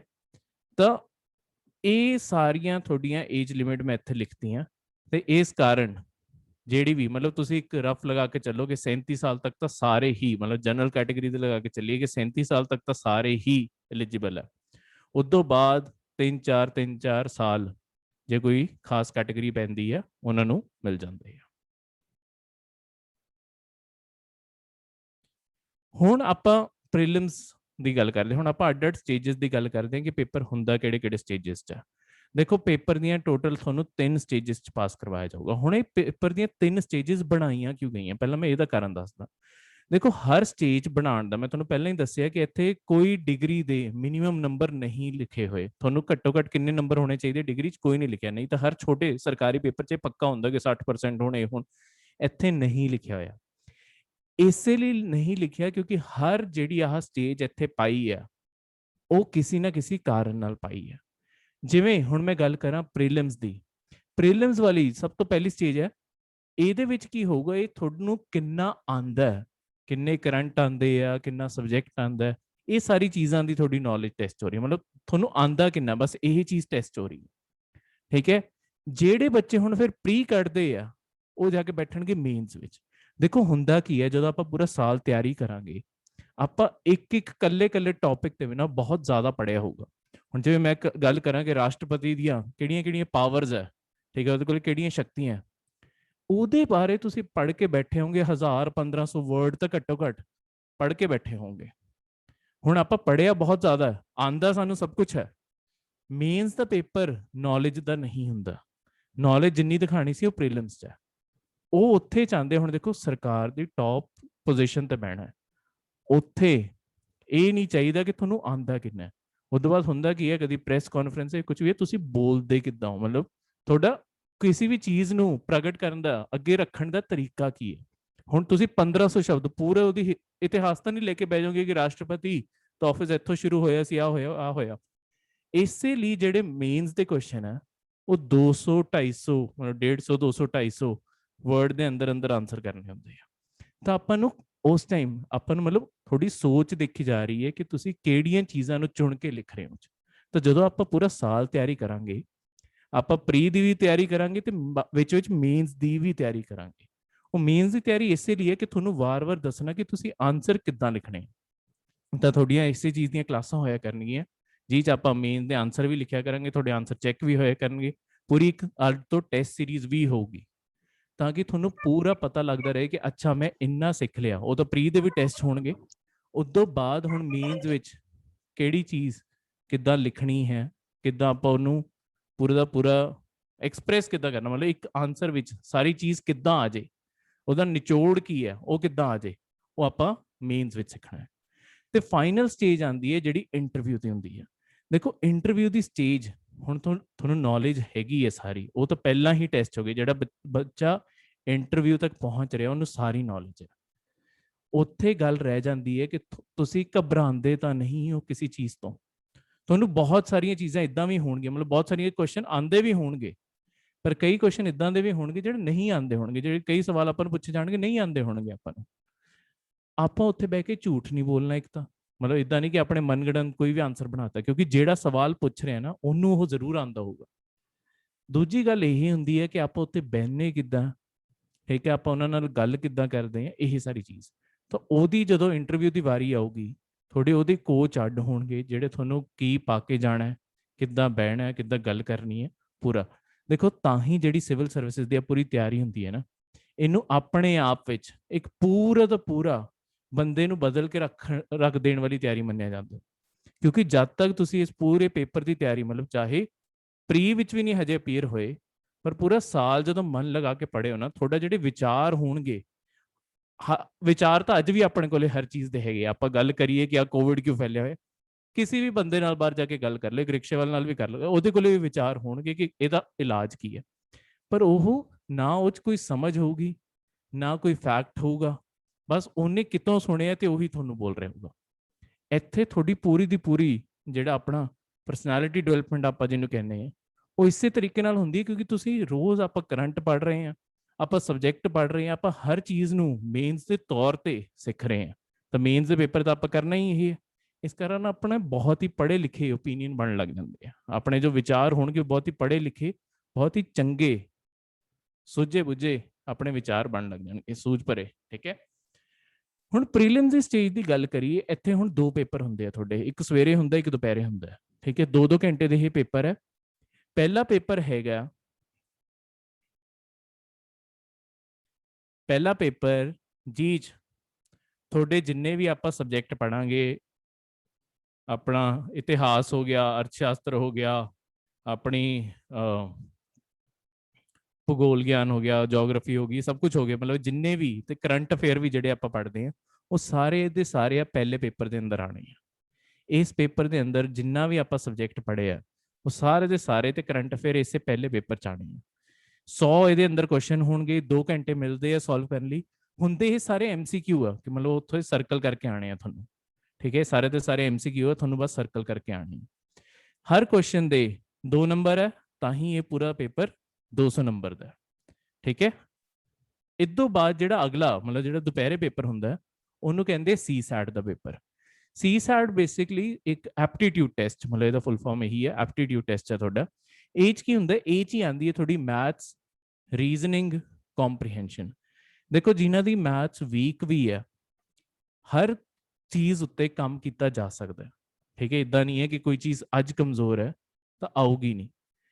ਤੁਹਾਡੇ ਆਪਾਂ ਬਹੁਤ ਧਿਆਨ ਨਾਲ ਦੇਖੀਏ ਤਾਂ ਤੁਹਾਡੇ 15-20 ਟੌਪਿਕ ਮੈਥਸ ਦੇ ਇਦਾਂ ਦੇ ਹੈ ਜੋ ਹਰ ਸਾਲ ਆਉਂਦੇ ਹੀ ਆਉਂਦੇ ਆ। ਰੀਜ਼ਨਿੰਗ ਤੇ ਕੰਪਰੀਹੈਂਸ਼ਨ ਵੈਸੇ ਆਸਾਨ ਹੈ, ਤਾਂ ਤੁਸੀਂ ਹਮੇਸ਼ਾ ਕਰ ਕੀ ਸਕਦੇ ਹੋ, ਹਮੇਸ਼ਾ ਕੰਪਰੀਹੈਂਸ਼ਨ ਤੇ ਰੀਜ਼ਨਿੰਗ ਨੂੰ ਜ਼ਿਆਦਾ ਸਟਰੋਂਗ ਕਰ ਲਓ। ਜਿਨ੍ਹਾਂ ਦੀ ਮੈਥਸ ਕਮਜ਼ੋਰ ਹੈ ਉਹ ਰੀਜ਼ਨਿੰਗ ਚੰਗੀ ਤਰ੍ਹਾਂ ਕਰ ਲਓ ਤੇ ਕੰਪਰੀਹੈਂਸ਼ਨ ਚੰਗੀ ਤਰ੍ਹਾਂ ਕਰ ਲਓ। ਉਸ ਤੋਂ ਬਾਅਦ ਜਿਹੜੀ ਗੱਲ ਬਚੀ ਮੈਥਸ ਦੀ, ਜਿਹੜੇ 15 ਕੁਐਸਚਨ ਆਣੇ ਆ, ਮਤਲਬ ਟੋਟਲ ਚਲੋ 25 ਕੁਐਸਚਨ ਆਏ ਮੈਥਸ ਦੇ, ਤੁਹਾਨੂੰ 15 ਤਾਂ ਘੱਟੋ ਘੱਟ ਆਉਂਦੇ ਹੀ ਹੋਣਗੇ, ਤਾਂ ਬਾਕੀ ਸਾਰੇ ਟੌਪਿਕ ਕਵਰ ਕਰ ਲਓ ਤਾਂ ਨੰਬਰ ਆਪਣੇ ਆਪ ਕਵਰ ਹੋ ਜਾਂਦੇ ਆ ਜਿੰਨੇ ਚਾਹੀਦੇ ਆ, ਠੀਕ ਹੈ। ਤੇ ਇੱਕ ਤਾਂ ਆਪਾਂ ਸਾਰੇ ਸਬਜੈਕਟ ਚੰਗੀ ਤਰ੍ਹਾਂ ਕਰਕੇ ਜਾਈਏ ਤਾਂ ਕਿ ਪੇਪਰ 1 ਬਹੁਤ ਚੰਗਾ ਹੋ ਜਾਏ। ਤਾਂ ਕਰੰਟ ਅਫੇਅਰ ਰੋਜ਼ ਤੇ ਹਫਤੇ ਦੇ ਹਫਤੇ ਪੜ੍ਹਨੇ, ਤੇ CSAT ਜਿਹੜੇ ਜਿਹੜੇ ਟੌਪਿਕ ਕਮਜ਼ੋਰ ਹੈ ਉਹਨਾਂ ਤੇ ਆਪਾਂ ਨਾਲ ਤੇ ਮੈਥਸ ਦਾ ਹੁੰਦਾ ਕੀ ਹੈ, ਜਦੋਂ ਆਪਾਂ ਸਾਲ ਤਿਆਰੀ ਕਰਨੀ ਹੈ ਰੋਜ਼ 1 ਘੰਟਾ ਵੀ ਮੈਥਸ ਤੇ ਲਗਾਓਗੇ ਨਾ, ਅੱਧਾ ਘੰਟਾ ਵੀ ਮੈਥਸ ਤੇ ਲਾ ਲਓਗੇ, ਸਾਲ ਹੈ ਜਦੋਂ, ਤਾਂ ਤੁਹਾਡਾ ਮੈਥਸ ਆਪਣੇ ਆਪ ਹੀ ਸੁਧਰ ਜੂਗਾ। ਮੈਥਸ ਮੈਨੂੰ ਪਤਾ ਡਰ ਬਹੁਤ ਲੋਕਾਂ ਨੂੰ ਲੱਗਦਾ, ਪਰ ਤੁਸੀਂ ਕੋਈ ਵੀ ਸਰਕਾਰੀ ਪੇਪਰ ਦੇਣਾ ਚਾਹੁੰਦੇ ਹੋ ਮੈਥਸ ਤਾਂ ਚਾਹੀਦਾ ਹੀ ਚਾਹੀਦਾ।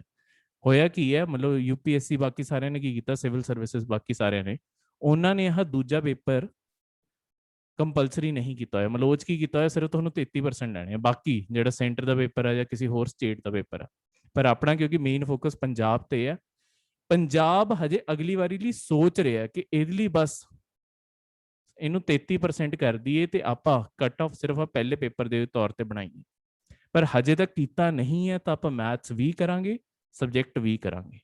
ਜੇ ਤਾਂ ਦੂਜਾ ਪੇਪਰ ਸਿਰਫ 33% ਕੁਆਲੀਫਾਈਂਗ ਹੋ ਗਿਆ, ਕੁਆਲੀਫਾਈਂਗ ਦਾ ਮਤਲਬ ਹੁੰਦਾ ਕਿ ਤੁਹਾਨੂੰ ਸਿਰਫ ਦੂਜੇ ਪੇਪਰ 'ਚ ਪਾਸ ਹੋਣਾ, ਕੱਟ ਆਫ ਪਹਿਲੇ ਪੇਪਰ ਤੋਂ ਬਣੂਗੀ। ਹਜੇ ਕੀ ਹੁੰਦਾ ਹੈ ਤੁਹਾਡੇ PCS ਵਿੱਚ, ਆ 400 ਨੰਬਰ ਵਿੱਚੋਂ ਜਿੰਨੇ ਜ਼ਿਆਦਾ ਆਣਗੇ ਉਨੇ 'ਚ ਕੱਟ ਆਫ ਬਣਦੀ ਆ। ਤਾਂ ਮਤਲਬ ਹਜੇ ਆਪਾਂ ਨੂੰ ਇਹ 400 ਵਿੱਚੋਂ ਮੈਕਸਿਮਮ ਲੈਣੇ, ਠੀਕ ਹੈ। ਤਾਂ ਇਹ ਨਹੀਂ ਹੁੰਦਾ ਕਿ 400 ਵਿੱਚੋਂ ਬਹੁਤ ਹੀ ਜ਼ਿਆਦਾ ਨੰਬਰ ਆਉਂਦੇ ਆ। ਇਸ ਸਾਲ ਦੀ ਕੱਟ ਆਫ ਦੀ ਗੱਲ ਕਰਾਂ ਤਾਂ ਇਸ ਸਾਲ 232 ਕੋ ਇੰਨੇ ਕੁ ਨੰਬਰ ਹੀ ਬਣੇ ਆ, ਠੀਕ ਹੈ। ਤਾਂ ਆਲਮੋਸਟ ਅੱਧਾ ਤੁਹਾਨੂੰ ਇਹਦਾ, ਅੱਧੇ ਥੋੜਾ ਜ਼ਿਆਦਾ ਹੈ ਪਰ ਚਲੋ ਆਪਾਂ ਹਾਫ ਲੈ ਕੇ ਚੱਲਦੇ, ਮਤਲਬ 54-55% ਹੋ ਗਿਆ, ਬਸ ਉਨੇ ਕੁ ਨੰਬਰ ਹੈ, ਠੀਕ ਹੈ। ਤਾਂ ਉਨੇ ਕੁ ਤਿਆਰੀ, ਤਾਂ ਸਾਲ ਤੁਸੀਂ ਪੜ੍ਹੋਗੇ ਇੰਨੇ ਕੁ ਨੰਬਰ ਕੱਟ ਆਫ ਪਾਰ ਕਰ ਜਾਓਗੇ ਦੋਨੋਂ ਵਿੱਚ। ਤਾਂ ਸਾਲ ਚੰਗੀ ਤਰ੍ਹਾਂ ਵਾਰ-ਵਾਰ ਰਿਵਾਈਜ਼ ਕਰਨਾ ਜ਼ਰੂਰੀ ਹੈ। ਹੁਣ ਹੁੰਦਾ ਕੀ ਹੈ, ਤੁਸੀਂ ਹੀ ਪ੍ਰੀਲਿਮਸ ਦਾ ਪੇਪਰ ਜਿਹੜੇ ਕਲੀਅਰ ਕਰਦੇ ਆ ਫਿਰ ਉਹ ਅਪੀਅਰ ਹੁੰਦੇ ਆ ਮੇਨਸ ਦੇ ਪ੍ਰੀਖਿਆ ਵਿੱਚ। ਹੁਣ ਮੇਨਸ ਦਾ ਸਾਰਾ ਪੇਪਰ ਨਾ ਲਿਖਤੀ ਹੈ, ਇੱਥੇ ਤੁਹਾਨੂੰ ਹੁਣ ਜਵਾਬ ਲਿਖਣੇ ਆ। ਹਰ ਪੇਪਰ ਜਿੰਨੇ ਵੀ ਹੁਣ ਸਕਰੀਨ ਤੇ ਤੁਹਾਨੂੰ ਦਿਖ ਰਹੇ ਸਾਰੇ ਪੇਪਰ 3-3 ਘੰਟੇ ਦੇ। ਪਹਿਲਾ ਪੇਪਰ ਹੋਊਗਾ ਪੰਜਾਬੀ ਭਾਸ਼ਾ ਦਾ, ਠੀਕ ਹੈ। ਇਹਦੇ ਵੀ ਨੰਬਰ ਕਾਊਂਟ ਹੋਣਗੇ ਤਾਂ 100 ਨੰਬਰ ਹੈ। ਇੱਥੇ ਤੁਹਾਡੀ ਪੰਜਾਬੀ ਭਾਸ਼ਾ ਚੰਗੀ ਹੈ ਤਾਂ ਤੁਸੀਂ 100 ਪੂਰੇ ਸਕੋਰ, ਮਤਲਬ 100 ਚੋਂ 100 ਤਾਂ ਨਹੀਂ ਆ ਸਕਦੇ ਪਰ ਜ਼ਿਆਦਾ ਤੋਂ ਜ਼ਿਆਦਾ ਸਕੋਰ ਇੱਥੇ ਕਰ ਸਕਦੇ ਹੋ। ਫਿਰ ਅੰਗਰੇਜ਼ੀ ਭਾਸ਼ਾ ਦਾ ਪੇਪਰ ਆ। ਦੇਖੋ ਅੰਗਰੇਜ਼ੀ ਵੀ ਕੋਈ ਜ਼ਿਆਦਾ ਮੁਸ਼ਕਿਲ ਨਹੀਂ ਆਉਂਦੀ, ਬਹੁਤ ਹੀ ਬੇਸਿਕ ਤੇ ਗ੍ਰਾਮਰ ਵਾਲੀ ਚੀਜ਼ਾਂ ਆਉਂਦੀ ਹੈ, ਤਾਂ ਉਹ ਵੀ ਕੀਤੀਆਂ ਜਾ ਸਕਦੀਆਂ। ਮਤਲਬ ਆਪਾਂ ਨੂੰ ਸੈਂਟੈਂਸ ਬਣਾਉਣੇ ਆ, ਇੱਦਾਂ ਦੀਆਂ ਚੀਜ਼ਾਂ ਕਰਨੀਆਂ, ਠੀਕ ਹੈ। ਤਾਂ ਉਹ ਵੀ ਹੋ ਸਕਦਾ, ਬਸ ਥੋੜੀ ਬਹੁਤੀ ਮੇਨਸ ਦੇ ਟਾਈਮ ਆਪਾਂ ਨੂੰ ਮੇਨਸ ਤੋਂ ਪਹਿਲਾਂ 1.5 ਕੁ ਮਹੀਨਾ ਮਿਲੂਗਾ, ਮਹੀਨਾ 1.5, ਉਹ 'ਚ ਆਪਾਂ ਇਹੀ ਸਾਰੀ ਚੀਜ਼ਾਂ ਦਾ ਸਾਰਾ ਦਿਨ ਪ੍ਰੈਕਟਿਸ ਕਰਾਂਗੇ, ਕਿਉਂਕਿ ਪੜ੍ਹਨ ਲਈ ਜਿੰਨਾ ਹੁੰਦਾ ਹੈ ਉਹ ਆਪਾਂ ਪ੍ਰੀ 'ਚ ਪੜ੍ਹ ਚੁੱਕੇ ਹਾਂ। ਮੇਨਸ ਦੇ ਬਾਅਦ ਮਤਲਬ ਆਹ ਪ੍ਰੀ ਤੇ ਮੇਨਸ ਦੇ ਵਿੱਚ ਜਿਹੜੇ ਮਹੀਨਿਆਂ ਦਾ ਗੈਪ ਹੁੰਦਾ ਨਾ, ਇਹ 'ਚ ਆਪਾਂ ਹੁਣ ਸਾਰਾ ਦਾ ਸਾਰਾ ਲਿਖਤੀ ਪ੍ਰੈਕਟਿਸ ਕਰਦੇ ਰਹਿਣਾ ਦਿਨ ਰਾਤ, ਤਾਂ ਕਿ ਆਪਣੇ ਆਨਸਰ ਇੰਨੇ ਸੋਹਣੇ ਬਣ ਜਾਣ, ਇੰਨੇ ਵਧੀਆ ਬਣ ਜਾਣ ਕਿ ਐਗਜ਼ਾਮੀਨਰ ਪੜ੍ਹ ਕੇ ਖੁਸ਼ ਹੋ ਜਾਏ ਤੇ ਸਾਨੂੰ ਹੀ ਸਭ ਤੋਂ ਜ਼ਿਆਦਾ ਨੰਬਰ ਦੇਵੇ। ਤੀਜੀ ਚੀਜ਼ ਹੈ ਕਿ ਆਪਾਂ ਨੂੰ ਲੇਖ ਲਿਖਣੇ ਆਉਂਦੇ, 2 ਲੇਖ ਲਿਖਣੇ ਹੁੰਦੇ ਆ। 2 ਲੇਖ ਮਤਲਬ ਆਪਾਂ ਨੂੰ ਟੋਟਲ 8-10 ਆਪਸ਼ਨ ਹੁੰਦੇ ਆ, ਆਪਾਂ 2 ਲੇਖ ਲਿਖਣੇ ਉਹਨਾਂ ਵਿੱਚੋਂ ਕੋਈ ਵੀ, ਤਾਂ ਮਤਲਬ 2 ਹਿੱਸਿਆਂ ਵਿੱਚ ਵੰਡਿਆ ਹੁੰਦਾ। ਪਹਿਲੇ ਚੋਂ 1 ਲੇਖ, ਮਤਲਬ 4 ਚੋਂ 1 ਲੇਖ, ਦੂਜੇ ਚੋਂ ਵੀ 4 ਚੋਂ 1 ਲੇਖ। ਇਸ ਤਰੀਕੇ ਨਾਲ ਆਪਾਂ ਨੂੰ 2 ਲੇਖ ਲਿਖਣੇ ਇਹਦੇ ਅੰਦਰ। ਮਿਲਨੇ 3 ਘੰਟੇ ਹੀ ਹੈ ਸਾਰੇ ਪੇਪਰਾਂ ਵਿੱਚ, ਤਾਂ ਆਰਾਮ ਨਾਲ ਇਹ ਪਹਿਲੇ 3 ਪੇਪਰ ਆਰਾਮ ਨਾਲ ਹੋ ਜਾਂਦੇ। ਹੁਣ ਉਦੋਂ ਬਾਅਦ ਜਿਹੜੇ ਆਹ 4 ਤੋਂ ਲੈ ਕੇ 7 ਲਿਖੇ ਹੋਏ ਆ ਥੱਲੇ, ਹੁਣ ਹੋਇਆ ਕੀ ਹੈ, ਆਪਾਂ ਜਿੰਨੇ ਵੀ ਸਬਜੈਕਟ ਪੜ੍ਹੇ ਸੀ ਪ੍ਰੀਲਿਮਸ ਦੇ ਟਾਈਮ, ਚਾਹੇ ਉਹ ਇਤਿਹਾਸ ਹੋ ਗਿਆ, ਚਾਹੇ ਭੂਗੋਲ ਹੋ ਗਿਆ, ਚਾਹੇ ਭਾਰਤੀ ਸਮਾਜ ਹੋ ਗਿਆ, ਚਾਹੇ ਭਾਰਤੀ ਸੰਵਿਧਾਨ ਹੋ ਗਿਆ, ਕੁਝ ਵੀ ਹੋ ਗਿਆ, ਅਰਥ ਸ਼ਾਸਤਰ ਹੋ ਗਿਆ, ਠੀਕ ਹੈ, ਵਾਤਾਵਰਣ ਹੋ ਗਿਆ, ਕੁਝ ਵੀ ਹੋ ਗਿਆ, ਜਿੰਨੇ ਵੀ ਚੀਜ਼ਾਂ ਹਜੇ ਆਪਾਂ ਇਦੋਂ ਪਹਿਲਾਂ ਪੜ੍ਹੀਆਂ ਸੀ, ਉਹ ਸਾਰੇ ਦੀ ਸਾਰੇ ਹੁਣ ਆਪਾਂ ਨੂੰ ਅਲਟੀਮੇਟਲੀ ਇੱਥੇ ਅੱਡ-ਅੱਡ ਪੇਪਰਾਂ ਵਿੱਚ ਵੰਡ ਦਿੱਤੇ ਗਏ ਆ। ਮਤਲਬ ਆਪਾਂ ਜਿੰਨੇ ਵੀ ਪ੍ਰੀ ਚ ਪੇਪਰ ਦਿੱਤੇ ਆ, ਚਾਹੇ ਮੈਂ ਤੁਹਾਨੂੰ ਦੱਸਿਆ ਪ੍ਰੀ ਦਾ ਪਹਿਲਾ ਪੇਪਰ, ਉਹ ਸਾਰੇ ਦੇ ਸਾਰੇ ਸਬਜੈਕਟ ਆਉਣਗੇ। ਹੁਣ ਇੱਥੇ ਕੀ ਕੀਤਾ ਗਿਆ, ਕਿਉਂਕਿ ਇੱਥੇ ਤੁਸੀਂ ਆਨਸਰ ਲਿਖਣੇ ਆ ਅੱਡ-ਅੱਡ ਸਬਜੈਕਟ ਦੇ, ਤਾਂ ਉਹ ਸਾਰੇ ਸਬਜੈਕਟਸ ਦਾ ਤੁਹਾਡਾ ਦੇਖਣਾ ਚਾਹੁੰਦੇ ਆ, ਤਾਂ ਉਹਨਾਂ ਨੇ 4 ਪੇਪਰਾਂ 'ਚ ਸਾਰੇ ਸਬਜੈਕਟ ਵੰਡਤੇ ਆ। ਸਬਜੈਕਟ ਵਿੱਚ ਕੋਈ ਫਰਕ ਨਹੀਂ, ਜੋ ਆਪਾਂ ਪ੍ਰੀ ਚ ਪੜਾਂਗੇ ਉਹੀ ਆਪਾਂ ਮੇਨਸ ਪੜਾਂਗੇ, ਬਸ ਥੋੜਾ ਬਹੁਤ ਫਰਕ ਆ ਜਾਂਦਾ ਕਿ ਕੋਈ ਚੀਜ਼ ਸਿਰਫ ਪ੍ਰੀ ਚ ਪੁੱਛੀ ਜਾਂਦੀ ਹੈ, ਕੋਈ ਸਿਰਫ ਮੇਨਸ ਪੁੱਛੀ ਜਾਂਦੀ ਹੈ, ਪਰ ਆਪਾਂ ਪੜਾਂਗੇ ਸਾਰੇ ਸਬਜੈਕਟ ਤਾਂ ਆਪਣਾ ਕਵਰ ਸਾਰਾ ਦਾ ਸਾਰਾ ਹੋਊਗਾ। ਮਤਲਬ ਇਤਿਹਾਸ ਵਰਗੇ, ਭੂਗੋਲ ਵਰਗੇ ਤਾਂ ਆਉਂਦੇ ਹੀ ਦੋਨਾਂ ਵਿੱਚ ਹੀ ਹੈ, ਪ੍ਰੀ ਵਿੱਚ ਵੀ ਆਣੇ ਆ ਤੇ ਮੇਨਸ ਵਿੱਚ ਵੀ ਆਣੇ, ਤਾਂ ਆਪਾਂ ਨੂੰ ਇਹਨਾਂ ਦੀ ਤਿਆਰੀ ਤਾਂ ਕਰਨੀ ਹੀ ਪਊਗੀ, ਠੀਕ ਹੈ। ਤੇ ਆਖਰੀ ਜਿਹੜਾ ਹੁਣ ਮੇਨਸ ਕਲੀਅਰ ਕਰਦੇ ਆ, ਲਾਸਟ ਵਿੱਚ ਆ ਲਿਖਿਆ ਹੋਇਆ 150 ਨੰਬਰ ਦੀ ਇੰਟਰਵਿਊ ਹੁੰਦੀ ਆ। ਮੇਰੇ ਪਿੱਛੇ ਚਲੀ ਗਈ ਹੁਣ, ਤਾਂ ਫਾਈਨਲ ਸਭ ਤੋਂ ਜਿਹੜੇ ਆਖਰੀ ਲੋਕ ਸਿਲੈਕਟ ਹੁੰਦੇ ਆ। ਹੁਣ ਮੇਨਸ ਦਾ ਪੇਪਰ ਕਿਉਂ ਜ਼ਰੂਰੀ ਹੈ? ਦੇਖੋ, ਇੰਟਰਵਿਊ ਜਿਹੜੀ ਹੈਗੀ ਆ, ਇੰਟਰਵਿਊ ਸਿਰਫ 150 ਨੰਬਰ ਦੀ ਸੀ, ਪਰ ਇੰਟਰਵਿਊ ਦੇ ਨੰਬਰ ਜੁੜਦੇ ਆ ਸਾਰੇ ਮੇਨਸ ਦੇ ਪੇਪਰਾਂ ਨਾਲ, ਤੇ ਫਿਰ ਫਾਈਨਲ ਲਿਸਟ ਬਣਦੀ ਆ। ਯਾਨੀ ਕਿ ਤੁਸੀਂ ਇੰਟਰਵਿਊ ਨੂੰ ਵੀ ਇੱਕ ਪੇਪਰ ਵਾਂਗੂ ਲਗਾ ਕੇ ਚੱਲੋ 150 ਵਿੱਚੋਂ। ਬਾਕੀ ਇਹਨਾਂ ਵਿੱਚ ਸਕੋਰ ਕਰਨਾ ਵੀ ਜ਼ਰੂਰੀ ਹੈ, ਆਪਾਂ ਨੂੰ ਇਹਨਾਂ ਵਿੱਚ ਵੀ ਨੰਬਰ ਲਿਆਣੇ ਜ਼ਰੂਰੀ ਹੈ, ਤਾਂ ਹੀ ਆਪਾਂ ਸਾਰੇ ਸਬਜੈਕਟਸ ਤੇ ਮਿਹਨਤ ਕਰਾਂਗੇ। ਮੈਂ ਤੁਹਾਨੂੰ ਪਹਿਲਾਂ ਹੀ ਦੱਸਿਆ ਕਿ ਆਪਾਂ ਕੋਈ ਵੀ ਸਬਜੈਕਟ ਕਰਾਂਗੇ, ਪ੍ਰੀ ਮੇਨ ਦੋਨੋਂ ਕਰਾਂਗੇ, ਉਹ ਇਸੇ ਲਈ ਕਰਾਂਗੇ ਕਿਉਂਕਿ ਸਿਰਫ ਪ੍ਰੀ ਕੱਢਣਾ ਆਪਣਾ ਏਮ ਨਹੀਂ ਹੈ। ਬਾਕੀ ਜ਼ਿਆਦਾਤਰ ਬੱਚੇ ਕੀ ਕਰਦੇ ਆ, ਤਿਆਰੀ ਕਰਾਉਣ ਵਾਲੇ ਵੀ ਇਹੀ ਕਰਦੇ ਆ ਕਿ ਪਹਿਲਾਂ ਪ੍ਰੀ ਕਰ ਲੈਂਦੇ ਆ, ਮੇਨਸ ਦੇਖੀ ਜਾਊਗੀ। ਮੇਨਸ ਕਦੀ ਵੀ ਬਾਅਦ ਲਈ ਨਹੀਂ ਛੱਡਿਆ ਜਾ ਸਕਦਾ। ਇੱਕ ਤਾਂ ਮੇਨਸ ਨਾਲ ਦੀ ਨਾਲ ਪੜ੍ਹਨ ਨਾਲ ਹੁੰਦਾ ਕੀ ਹੈ ਕਿ ਤੁਹਾਡੀ ਪ੍ਰੀ ਦੀ ਤਿਆਰੀ ਬਹੁਤ ਵਧੀਆ ਹੋ ਜਾਂਦੀ ਹੈ, ਤੇ ਦੂਜਾ ਪਹਿਲਾਂ ਹੀ ਤੁਸੀਂ ਮੇਨਸ ਦੀ ਤਿਆਰੀ ਕਰਕੇ ਰੱਖੀ ਹੈ।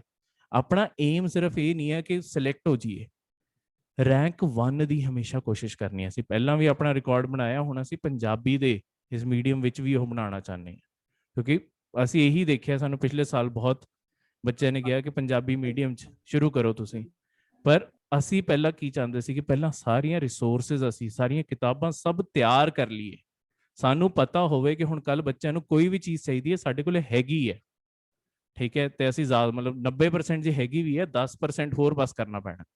ਤਾਂ ਹੀ ਅਸੀਂ ਸਾਲ ਵੇਟ ਕੀਤੀ, ਤੇ ਹੁਣ ਤੋਂ ਅਸੀਂ ਫਿਰ ਇਹ ਸ਼ੁਰੂ ਕਰਨ ਦਾ ਸੋਚਿਆ ਕਿ ਹੁਣ ਤੋਂ ਅਸੀਂ ਤਿਆਰੀ ਕਰਾਵਾਂਗੇ, ਤਾਂ ਕਿ ਹੁਣ ਜਿਹੜੇ ਪੇਪਰ ਕੱਢਣ ਉਹ ਇਸ ਤਰੀਕੇ ਨਾਲ ਹੀ ਨਾਲ ਦੀ ਨਾਲ ਇੱਕੋ ਵਾਰੀ 'ਚ ਕੱਢ ਜਾਣ। ਕਿਉਂਕਿ ਪੰਜਾਬੀ ਵਿੱਚ ਰੈਂਕ 1 ਆਉਣਾ ਇੱਕ ਬਹੁਤ ਵੱਡੀ, ਦੇਖੋ ਹੁੰਦਾ ਕੀ ਹੈ, ਤੁਸੀਂ ਸਰਕਾਰੀ ਪੇਪਰ ਕੱਢਣ ਨੂੰ ਕੋਈ ਵੀ ਪੇਪਰ ਕੱਢ ਲਓ, ਪਰ ਬੈਂਕ ਪੀਓ ਕੱਢਣ ਵਾਲੇ ਨੂੰ ਜਾਂ ਕੋਈ ਸਬ ਇੰਸਪੈਕਟਰ ਕੱਢਣ ਵਾਲੇ ਨੂੰ ਕਦੀ ਵੀ ਕੋਈ ਮੀਡੀਆ ਵਾਲਾ ਉਹਨਾਂ ਦੇ ਘਰੇ ਨਹੀਂ ਜਾਂਦਾ। ਜਿੱਦਣ ਤੁਸੀਂ ਸਿਵਲ ਸਰਵਿਸਿਜ਼ ਦਾ ਕੋਈ ਪੇਪਰ ਕੱਢ ਲਿਆ, ਸਿਰਫ ਆਹ ਇਕਲੌਤਾ ਪੇਪਰ ਹੈ ਇੰਡੀਆ ਵਿੱਚ, ਠੀਕ ਹੈ, UPSC ਦੇ ਹੋ ਗਏ, ਮਤਲਬ ਸਿਵਲ ਸਰਵਿਸਿਜ਼ ਦੇ ਜਿੰਨੇ ਪੇਪਰ ਹੈ, ਉਦਣ ਹੀ ਤੁਹਾਡੇ ਘਰੇ ਅਖਬਾਰ ਵਾਲੇ ਤੇ ਟੀਵੀ ਵਾਲੇ ਪਹੁੰਚਣਗੇ, ਹੋਰ ਕੋਈ ਨਹੀਂ ਆਉਣ ਵਾਲਾ। ਤੇ ਜੇ ਸਮਾਜ 'ਚ ਐਕਚੁਅਲੀ ਨਾਮ ਚਾਹੁੰਦੇ ਹੋ, ਉਹ ਆਹੀ ਪੇਪਰ ਹੈ। ਮਿਹਨਤ ਬਹੁਤ ਮੰਗਦਾ, ਉਹ ਕੋਈ ਚੀਜ਼ ਨਹੀਂ, ਮਿਹਨਤ ਤਾਂ ਜ਼ਿੰਦਗੀ 'ਚ ਕੁਝ ਵੀ ਕਰੋਗੇ ਮਿਹਨਤ ਮੰਗੂਗੀ, ਠੀਕ ਹੈ। ਇਹ ਕਹਿ ਕੇ ਛੱਡ ਦੀ ਕਿ ਬਹੁਤ ਹੀ ਜ਼ਿਆਦਾ ਪੜ੍ਹਨਾ ਪਊਗਾ। 2 ਚੀਜ਼ਾਂ ਹੋ ਸਕਦੀਆਂ ਲਾਈਫ 'ਚ, ਜਾਂ ਤਾਂ ਪੜ੍ਹੋਗੇ ਹੁਣੇ ਤੇ ਫਿਰ ਸੌਖਾ ਹੋਊਗਾ, ਨਹੀਂ ਤਾਂ ਸਾਰੀ ਉਮਰ ਕਿਤੇ ਨਾ ਕਿਤੇ ਕੰਮ ਤਾਂ ਕਰਨਾ ਹੀ ਪੈਣਾ, ਫਿਰ ਉੱਥੇ ਜ਼ਿਆਦਾ ਤਕਲੀਫ ਹੁੰਦੀ ਹੈ।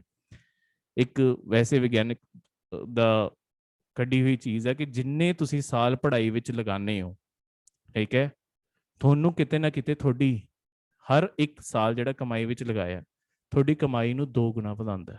ਚਾਹੇ ਤੁਸੀਂ ਨਹੀਂ ਵੀ ਇਸ 'ਚ ਬਾਅਦ ਜਾਂਦੇ, ਪਰ ਤੁਹਾਨੂੰ ਜੋ ਨੌਲੇਜ ਮਿਲੂਗੀ ਉਹ ਕਿਤੇ ਨਾ ਕਿਤੇ ਫਾਇਦੇਮੰਦ ਜ਼ਰੂਰ ਰਹਿੰਦੀ ਹੈ। ਤੁਹਾਡੀ ਕਿਉਂਕਿ ਪੂਰੀ ਪਰਸਨੈਲਿਟੀ ਹੀ ਬਦਲ ਜਾਂਦੀ ਹੈ। ਤਾਂ ਕਿਹੜਾ ਬੰਦਾ ਤੁਹਾਨੂੰ ਨਹੀਂ ਰੱਖਣਾ ਚਾਹੂਗਾ? ਇਹ ਚੀਜ਼ ਦਾ ਮਤਲਬ ਇਹਨੂੰ ਬਹੁਤ ਵੱਡਾ ਉਹ ਮੰਨਿਆ ਜਾਂਦਾ ਹੈ। ਹੁਣ ਆਪਾਂ ਕਿਹੜੀਆਂ ਚੀਜ਼ਾਂ ਪੜ੍ਹਨੀਆਂ? ਦੇਖੋ, ਆਪਾਂ ਇੱਕ ਤਾਂ ਵਿਗਿਆਨ ਪੜ੍ਹਨਾ, ਆਪਣਾ ਸਾਰਾ ਸਾਇੰਸ ਪੜ੍ਹਨਾ, ਜਿਹ 'ਚ ਫਿਜ਼ਿਕਸ, ਬਾਇਓਲੋਜੀ, ਇਹ ਸਾਰੀਆਂ ਚੀਜ਼ਾਂ ਆ ਜੂਗੀ। ਠੀਕ ਹੈ। ਇੱਕ ਆਪਾਂ ਵਾਤਾਵਰਣ ਬਾਰੇ ਪੜ੍ਹਨਾ, ਭਾਰਤ ਆਪਣਾ ਪੋਲਿਟੀ ਜਿਹਨੂੰ ਕਹਿੰਦੇ ਆ, ਰਾਜ ਪ੍ਰਬੰਧ। ਠੀਕ ਹੈ, ਉਹ ਪੜ੍ਹਨਾ, ਮਤਲਬ ਆਪਾਂ ਸਾਰਾ ਆਪਣਾ ਸੰਵਿਧਾਨ, ਉਹ ਸਾਰਾ ਕੁਝ ਪੜ੍ਹਨਾ ਇਹ 'ਚ। ਫਿਰ ਆਪਾਂ ਆਪਣਾ ਇਤਿਹਾਸ ਪੜ੍ਹਨਾ, ਫਿਰ ਵਿਸ਼ਵ ਇਤਿਹਾਸ ਵੀ ਪੜ੍ਹਨਾ, ਜਿਹੜੀਆਂ ਆਪਣੀਆਂ ਵਰਲਡ ਵਾਰ ਹੋਈਆਂ। ਠੀਕ ਹੈ, ਉਹ ਸਾਰੀਆਂ ਇਹਦੇ ਅੰਦਰ ਆਉਣਗੀਆਂ। ਫਿਰ ਆਪਾਂ ਭਾਰਤ ਦੀ ਅਰਥ ਵਿਵਸਥਾ ਜਿਹੜੀ ਹੈਗੀ, ਆਪਣੀ ਪੂਰੀ ਇਕੋਨਮੀ ਚੱਲਦੀ ਕਿੱਦਾਂ। ਠੀਕ ਹੈ, RBI, ਮਤਲਬ ਆਹ ਆਪਣੇ ਜਿਵੇਂ ਇੱਕ ਆਮ ਹੀ ਅੰਡਰਸਟੈਂਡਿੰਗ ਦੀ ਗੱਲ ਕਿ ਕਦੀ ਆਪਾਂ ਦੇਖਦੇ ਹਾਂ ਕਿ ਆਪਾਂ ਜਦੋਂ ਬੈਂਕ ਜਾਂਦੇ ਹਾਂ, ਆਪਣੇ ਸੇਵਿੰਗ ਆਪਾਂ ਨੂੰ ਚੰਗਾ ਰੇਟ ਮਿਲ ਰਿਹਾ ਹੁੰਦਾ, ਕਦੀ ਨਹੀਂ ਮਿਲ ਰਿਹਾ ਹੁੰਦਾ, ਤੇ ਇਹ ਵਾਰ-ਵਾਰ ਬਦਲਦੇ ਹੀ ਕਿਉਂ ਰਹਿੰਦੇ ਆ? ਆਪਾਂ ਇਸ ਤਰੀਕੇ ਨਾਲ ਪੜਾਂਗੇ ਕਿ ਆਪਾਂ ਅਸਲ ਜ਼ਿੰਦਗੀ ਵਿੱਚ ਇਹਨੂੰ ਰਿਲੇਟ ਕਰ ਪਾਈਏ, ਦੇਖ ਪਾਈਏ ਕਿ ਅੱਛਾ ਆਹ ਚੀਜ਼ ਹੋ ਰਹੀ ਹੈ। ਫਿਰ ਆਪਣੇ ਆਪ ਹੀ ਉਹ ਸਬਜੈਕਟ ਯਾਦ ਰਹਿਣ ਲੱਗ ਜਾਂਦਾ ਕਿ ਜੇ ਮੇਰਾ ਸੇਵਿੰਗ ਰੇਟ, ਮੈਨੂੰ ਪਤਾ ਹੈ ਕਿ ਆਹ ਇਸ ਟਾਈਮ ਜਿੰਨੇ ਵੀ ਆਪਣੇ ਲੋਨ ਹੈ ਮਹਿੰਗੇ ਕਿਉਂ ਹੋਏ ਪਏ ਆ, ਜਾਂ ਸੇਵਿੰਗ ਰੇਟ ਜ਼ਿਆਦਾ ਕਿਉਂ ਮਿਲ ਰਿਹਾ, ਜੇ ਆਪਾਂ ਇਹੀ ਸਿੱਖ ਲਿਆ, ਪੇਪਰ 'ਚ ਇਹੀ ਕੁਐਸਚਨ ਬਣ ਕੇ ਆਉਂਦਾ ਹੁੰਦਾ ਕਿਸੇ ਨਾ ਕਿਸੇ ਤਰੀਕੇ ਨਾਲ, ਤਾਂ ਤੁਹਾਨੂੰ ਆਪਣੇ ਆਪ ਉਹਦਾ ਕਾਰਨ ਪਤਾ ਹੋਊਗਾ। ਤਾਂ ਆਪਾਂ ਸਾਰੇ ਦੇ ਸਾਰੀ ਚੀਜ਼ਾਂ ਪੜ੍ਹਨੀਆਂ ਇਦਾਂ ਹੀ ਆ। ਉਦੋਂ ਬਾਅਦ ਵਿਸ਼ਵ ਭੂਗੋਲ, ਤੁਹਾਡੀ ਵਰਲਡ ਜਿਓਗ੍ਰਾਫੀ, ਫਿਰ ਭਾਰਤ ਦਾ ਭੂਗੋਲ। ਠੀਕ ਹੈ, ਫਿਰ ਆਪਾਂ ਅੰਤਰਰਾਸ਼ਟਰੀ ਸੰਬੰਧ, ਜਿੰਨੀਆਂ ਵੀ ਤੁਹਾਡੇ ਆਪਣੇ ਹੁਣ ਅਮਰੀਕਾ ਨਾਲ ਕੀ ਸੰਬੰਧ ਹੈ, ਕੈਨੇਡਾ ਨਾਲ ਕੀ ਸੰਬੰਧ ਹੈ, ਠੀਕ ਹੈ, ਪੂਰੇ ਯੂਰਪ ਨਾਲ ਕੀ ਸੰਬੰਧ ਹੈ, ਚੀਨ ਨਾਲ ਕੀ ਸੰਬੰਧ ਹੈ, ਪਾਕਿਸਤਾਨ ਨਾਲ ਕੀ ਸੰਬੰਧ ਹੈ, ਕਿੱਥੇ ਆਪਣੀਆਂ ਪ੍ਰੋਬਲਮ ਹੈ, ਕਿੱਥੇ ਆਪਾਂ ਕੀ ਕਰ ਰਹੇ ਹਾਂ, ਇਦਾਂ ਦੇ ਆਪਣੇ ਮੇਨਸ 'ਚ ਵੀ ਕੁਐਸਚਨ ਆ ਜਾਂਦੇ ਆ। ਤੇ ਪ੍ਰੀਲਿਮਸ ਵਿੱਚ ਕੁਐਸਚਨ ਜਿਵੇਂ ਆਉਂਦੇ ਰਹੇ ਆ ਬਹੁਤ ਸਾਰੀਆਂ ਨਾ, ਤੁਹਾਡੀ ਅੰਤਰਰਾਸ਼ਟਰੀ ਜਿਹੜੀ ਬੋਡੀਜ਼ ਹੈ, ਜਿਵੇਂ ਕੋਈ ਐਗਜ਼ਾਮਪਲ, ਇੱਕ ਤੁਹਾਡੀ ਨਾ ਕਿਹਦਾ ਐਗਜ਼ਾਮਪਲ ਦਵਾਂ, ਜਿਵੇਂ ਚਲੋ ਉਹਦਾ ਹੀ ਲਗਾ ਲਓ, ਯੂਨਾਈਟਿਡ ਨੇਸ਼ਨ, ਸੰਯੁਕਤ ਰਾਸ਼ਟਰ ਜਿਹੜਾ ਹੈਗਾ, ਆਪਣੇ PCS ਦੇ ਪ੍ਰੀਲਿਮਸ ਇਦਾਂ ਦੇ ਕੁਐਸਚਨ ਆਉਂਦੇ ਰਹੇ ਆ ਕਿ ਇਹਨਾਂ ਦਾ ਹੈੱਡਕੁਆਟਰ ਕਿੱਥੇ ਆ। ਮਤਲਬ ਫਿਲਹਾਲ ਲਈ ਇਦਾਂ ਦੇ ਕੁਐਸਚਨ ਆਏ ਆ, ਪਰ ਆਪਾਂ ਇਦੋਂ ਵੀ ਇੱਕ ਲੈਵਲ ਅੱਗੇ ਜਾ ਕੇ ਚੰਗੀ ਤਰ੍ਹਾਂ ਤਿਆਰੀ ਕਰਾਂਗੇ। ਪਰ ਪ੍ਰੀਲਿਮਸ ਵਿੱਚ ਇਦਾਂ ਦੇ ਕੁਐਸਚਨ ਆਏ ਆ, ਤਾਂ ਸ਼ਹਿਰਾਂ ਦੇ ਨਾਮ ਦਿੱਤੇ ਹੁੰਦੇ, ਆਪਾਂ ਨੂੰ ਉਹਨਾਂ ਵਿੱਚੋਂ ਚੁਣਨਾ ਹੁੰਦਾ ਕਿ ਕਿਹੜੇ ਸ਼ਹਿਰ ਵਿੱਚ ਇਹਦਾ ਹੈੱਡਕੁਆਟਰ ਹੈ। ਠੀਕ ਹੈ, ਬਸ ਇਦਾਂ ਦੀਆਂ ਚੀਜ਼ਾਂ। ਫਿਰ ਰਾਜਨੀਤਿਕ ਸੰਸਥਾ, ਉਹ ਨਾਲ ਦੀ ਨਾਲ ਮਤਲਬ ਕਨੈਕਟਡ ਹੈ, ਤੁਹਾਡਾ ਜਿਹੜਾ ਕਨਸਟੀਟਿਊਸ਼ਨ ਸੀ ਉਹਦੇ ਨਾਲ ਹੀ ਜੁੜਿਆ ਹੋਇਆ। ਫਿਰ ਅੰਦਰੂਨੀ ਸੁਰੱਖਿਆ, ਮਤਲਬ ਆਪਣੇ ਜਿਹੜੇ ਅੰਦਰ ਸੁਰੱਖਿਆ ਦੇ ਕੋਈ ਵੀ ਜਿੰਨੇ ਵੀ ਮਾਮਲੇ ਹੈ, ਜਿਵੇਂ ਨਕਸਲਵਾਦੀਆਂ ਦਾ ਹਮਲਾ ਹੋ ਗਿਆ, ਥੋੜੇ ਮਹੀਨੇ ਪਹਿਲਾਂ ਬਹੁਤ ਵੱਡਾ ਹਮਲਾ ਕੀਤਾ ਸੀ ਨਾ, ਇਦਾਂ ਦੀ ਚੀਜ਼ਾਂ, ਇਹ ਸਾਰੇ ਮੇਨਸ ਵਿੱਚ ਆਉਂਦੇ ਟੌਪਿਕ। ਤੇ ਲਾਸਟ ਵਿੱਚ ਆਪਣੇ ਪੰਜਾਬ ਦੇ ਬਾਰੇ ਥੋੜੀ, ਉਹਦੀ ਪੰਜਾਬ ਦੀ ਜਿਹੜੀ GK ਹੈ। ਦੇਖੋ, ਪੰਜਾਬ ਦੀ GK ਪਿਛਲੇ ਕੁਝ ਸਾਲਾਂ ਤੋਂ ਬਹੁਤ ਹੀ ਘੱਟ ਆ ਰਹੀ ਹੈ। ਪਿਛਲੇ ਸਾਲ ਤਾਂ ਮਤਲਬ ਇਸ ਸਾਲ ਜਿਹੜਾ ਜਨਵਰੀ 13 ਫਰਵਰੀ ਨੂੰ ਸੌਰੀ ਪੇਪਰ ਹੋਇਆ ਤੁਹਾਡਾ, ਉਹ ਤਾਂ ਸਿਰਫ ਇੱਕ ਸਵਾਲ ਆਇਆ ਪੰਜਾਬ ਦਾ।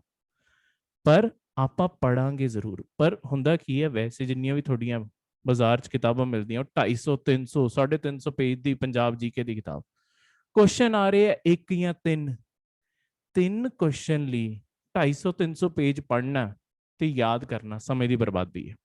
ਤਾਂ ਅਸੀਂ ਕੀ ਕਰਾਂਗੇ, ਅਸੀਂ ਉਹਦੇ ਆਪਣੇ ਨੋਟਸ ਨਾਲ ਤਿਆਰੀ ਕਰਾਂਗੇ, ਜਿੱਥੇ ਜਿੰਨੇ ਪੇਪਰ ਲਈ ਚਾਹੀਦੇ ਆ ਸਿਰਫ ਉਨਾ ਪੜ੍ਹ ਕੇ ਜਾਈਏ। ਫਾਲਤੂ ਦੀ ਮਤਲਬ ਕਿਤਾਬਾਂ ਲਿਖਣ ਲਈ ਤਾਂ ਕਈ ਚੀਜ਼ਾਂ ਫਾਲਤੂ ਦੀਆਂ ਵੀ ਲਿਖੀਆਂ ਹੁੰਦੀਆਂ, ਪਰ ਜਦੋਂ ਪੇਪਰ 'ਚ ਆਉਣੀਆਂ ਹੀ ਨਹੀਂ, ਤਾਂ ਮੈਂ ਆਪਣਾ ਸਮਾਂ ਕਿਉਂ ਗਵਾਵਾਂ ਉਹਦੇ ਉੱਤੇ। ਤਾਂ ਇਹ ਸਾਰੇ ਦੇ ਸਾਰੇ ਸਬਜੈਕਟ ਦੀ ਜਿੰਨੇ ਵੀ ਤੁਹਾਨੂੰ ਨੋਟਸ ਵੀ ਮਿਲਣਗੇ, ਕਰੰਟ ਅਫੇਅਰ ਵੀ ਆਉਣਗੇ, ਸਭ ਕੁਝ ਆਉਣਗੇ, ਉਹ ਇਸੇ ਤਰੀਕੇ ਨਾਲ ਬਣਾਏ ਗਏ ਕਿ ਆਪਣਾ ਕੋਈ ਵੀ ਸਮੇਂ ਬਰਬਾਦ ਨਾ ਹੋਵੇ। ਹੁਣ ਦੇਖੋ, ਇੱਕ ਚੀਜ਼ ਤੁਸੀਂ ਹਮੇਸ਼ਾ ਸਿਵਲ ਸਰਵਿਸਿਜ਼ ਲਈ ਸੁਣੀ ਵੀ ਹੈ, ਤੇ ਅੱਗੇ ਤਿਆਰੀ ਕਰਦੇ ਹੋਏ ਬਥੇਰਿਆਂ ਨੂੰ ਸੁਣੋਗੇ ਵੀ। ਤੇ ਇੱਕ ਚੀਜ਼ ਜੋ ਕਹਿੰਦੇ ਆ ਕਿ ਸਿਵਲ ਸਰਵਿਸਿਜ਼ ਦੀ ਤਿਆਰੀ ਕਰਨ ਵਾਲੇ 12-15 ਘੰਟੇ ਪੜ੍ਹਦੇ ਆ ਦਿਨ 'ਚ। ਦੇਖੋ, 12-15 ਘੰਟੇ ਦਿਨ 'ਚ ਕੋਈ ਨਹੀਂ ਪੜ੍ਹਦਾ। ਤੁਸੀਂ ਕਿਸੇ ਵੀ ਟੌਪਰ ਤੋਂ ਪੁੱਛ ਕੇ ਦੇਖ ਲਿਓ, 12-15 ਘੰਟੇ ਕੋਈ ਨਹੀਂ ਪੜ੍ਹਦਾ। ਤੇ ਰੋਜ਼ ਕੋਈ 12-15 ਘੰਟੇ ਪੜ੍ਹ ਵੀ ਨਹੀਂ ਸਕਦਾ। ਤੁਸੀਂ ਕੋਈ ਵੀ ਕੰਮ ਕਰ ਲਓ, ਤੁਸੀਂ ਰੋਜ਼ ਜਿਹੜਾ ਵੀ ਤੁਹਾਡਾ ਰੁਝੇਵਾਂ ਹੈ, ਜੋ ਵੀ ਤੁਸੀਂ ਰੋਜ਼ ਕਰਦੇ ਹੋ, ਕਿ ਤੁਸੀਂ ਸਾਰਾ ਦਿਨ ਇੱਕੋ ਕੰਮ ਰੋਜ਼ ਕਰ ਸਕਦੇ ਹੋ, ਕਦੀ ਵੀ ਮੁਮਕਿਨ ਹੈ ਹੀ ਨਹੀਂ। ਠੀਕ ਹੈ, ਕਿਸੇ ਦਿਨ ਹੁੰਦਾ ਹੈ ਕਿ ਆਪਣੇ ਵਿੱਚ ਮਤਲਬ ਆਪਾਂ ਬਹੁਤ ਹੀ ਜ਼ਿਆਦਾ એનર્ਜੀ ਮਹਿਸੂਸ ਕਰ ਰਹੇ ਹੋਣੇ ਆ ਆਪਣੇ ਵਿੱਚ, ਉਦੋਂ ਆਪਾਂ ਸ਼ਾਇਦ ਪੜ੍ਹ ਜਾਈਏ 12 ਘੰਟੇ। ਠੀਕ ਹੈ, ਕਿ ਹੋਰ ਆਹ ਸਬਜੈਕਟ ਵੀ ਹੋ ਗਿਆ, ਹੋਰ ਪੜ੍ਹ ਲਈ। ਪਰ ਆਮ ਦਿਨਾਂ ਵਿੱਚ ਜੇ ਹਰ ਬੰਦੇ ਨੂੰ ਪਹਿਲਾਂ ਤਾਂ ਦੇਖੋਗੇ, ਉਹ ਜ਼ਿਆਦਾ ਤੋਂ ਜ਼ਿਆਦਾ ਮਤਲਬ ਜੇ ਨੌਕਰੀ ਨਹੀਂ ਕਰਦਾ ਤਾਂ ਵੀ ਉਹ ਜ਼ਿਆਦਾ ਤੋਂ ਜ਼ਿਆਦਾ 8 ਘੰਟੇ ਪੜ੍ਹਦਾ। ਹੁਣ ਇਸ 8 ਘੰਟੇ ਵਿੱਚ ਵੀ ਕੀ ਹੁੰਦਾ, ਇਸ 8 ਘੰਟੇ ਵਿੱਚੋਂ ਨਾ 4 ਘੰਟੇ ਉਹ ਬੰਦਾ ਨੋਟਸ ਬਣਾਉਣ ਵਿੱਚ ਹੀ ਗਵਾ ਰਿਹਾ ਹੁੰਦਾ ਕਿ ਜੋ ਕਿਤਾਬ 'ਚ ਪੜ੍ਹਿਆ ਉਹਦੇ ਨੋਟਸ ਲਿਖਦਾ ਰਵਾਂ ਮੈਂ। ਤਾਂ ਤੁਸੀਂ 4 ਘੰਟੇ ਉਹ ਰੋਜ਼ ਦੀ ਤਿਆਰੀ ਦੇ ਗਵਾਏ ਆ। ਇਸੇ ਲਈ ਅਸੀਂ ਕੀ ਕੀਤਾ ਕਿ ਤੁਹਾਨੂੰ ਹਰ ਸਬਜੈਕਟ ਦੇ ਨੋਟਸ ਵੀ ਅਸੀਂ ਪ੍ਰੋਪਰ ਪ੍ਰਿੰਟ ਫਾਰਮ 'ਚ ਦੇ ਰਹੇ ਹਾਂ, ਕਿਉਂਕਿ ਜਿਹੜੇ ਆਹ 4 ਘੰਟੇ ਹੈ ਨਾ ਇਹ ਵੀ ਤੁਹਾਡੇ ਬਚ ਜਾਣ। ਤੁਹਾਨੂੰ ਲੋੜ ਨਹੀਂ ਹੈ 4 ਘੰਟੇ ਗਵਾਉਣ ਦੀ ਵੀ। ਮਤਲਬ 4 ਘੰਟੇ ਤੁਸੀਂ ਰੋਜ਼ ਕਲਾਸ ਦਾ ਵੀ ਪੜ੍ਹਿਆ, ਅੱਗੇ ਦਾ ਵੀ ਪੜ੍ਹ ਲਿਆ। ਜੇ ਉਸ ਤੋਂ ਬਾਅਦ ਟਾਈਮ ਬਚਦਾ ਤਾਂ ਰਿਵਾਈਜ਼ ਕਰਨਾ ਸ਼ੁਰੂ ਕਰੋ। ਇੱਕ ਚੀਜ਼ ਯਾਦ ਰੱਖੋ, ਜਿੰਨੀ ਵਾਰੀ ਤੁਸੀਂ ਇੱਕ ਚੀਜ਼ ਪੜ੍ਹੋਗੇ ਤੁਹਾਡੇ ਪੇਪਰ ਕਲੀਅਰ ਕਰਨ ਦੇ ਚਾਂਸ ਹਰ ਵਾਰੀ ਵੱਧਦੇ ਜਾਣਗੇ।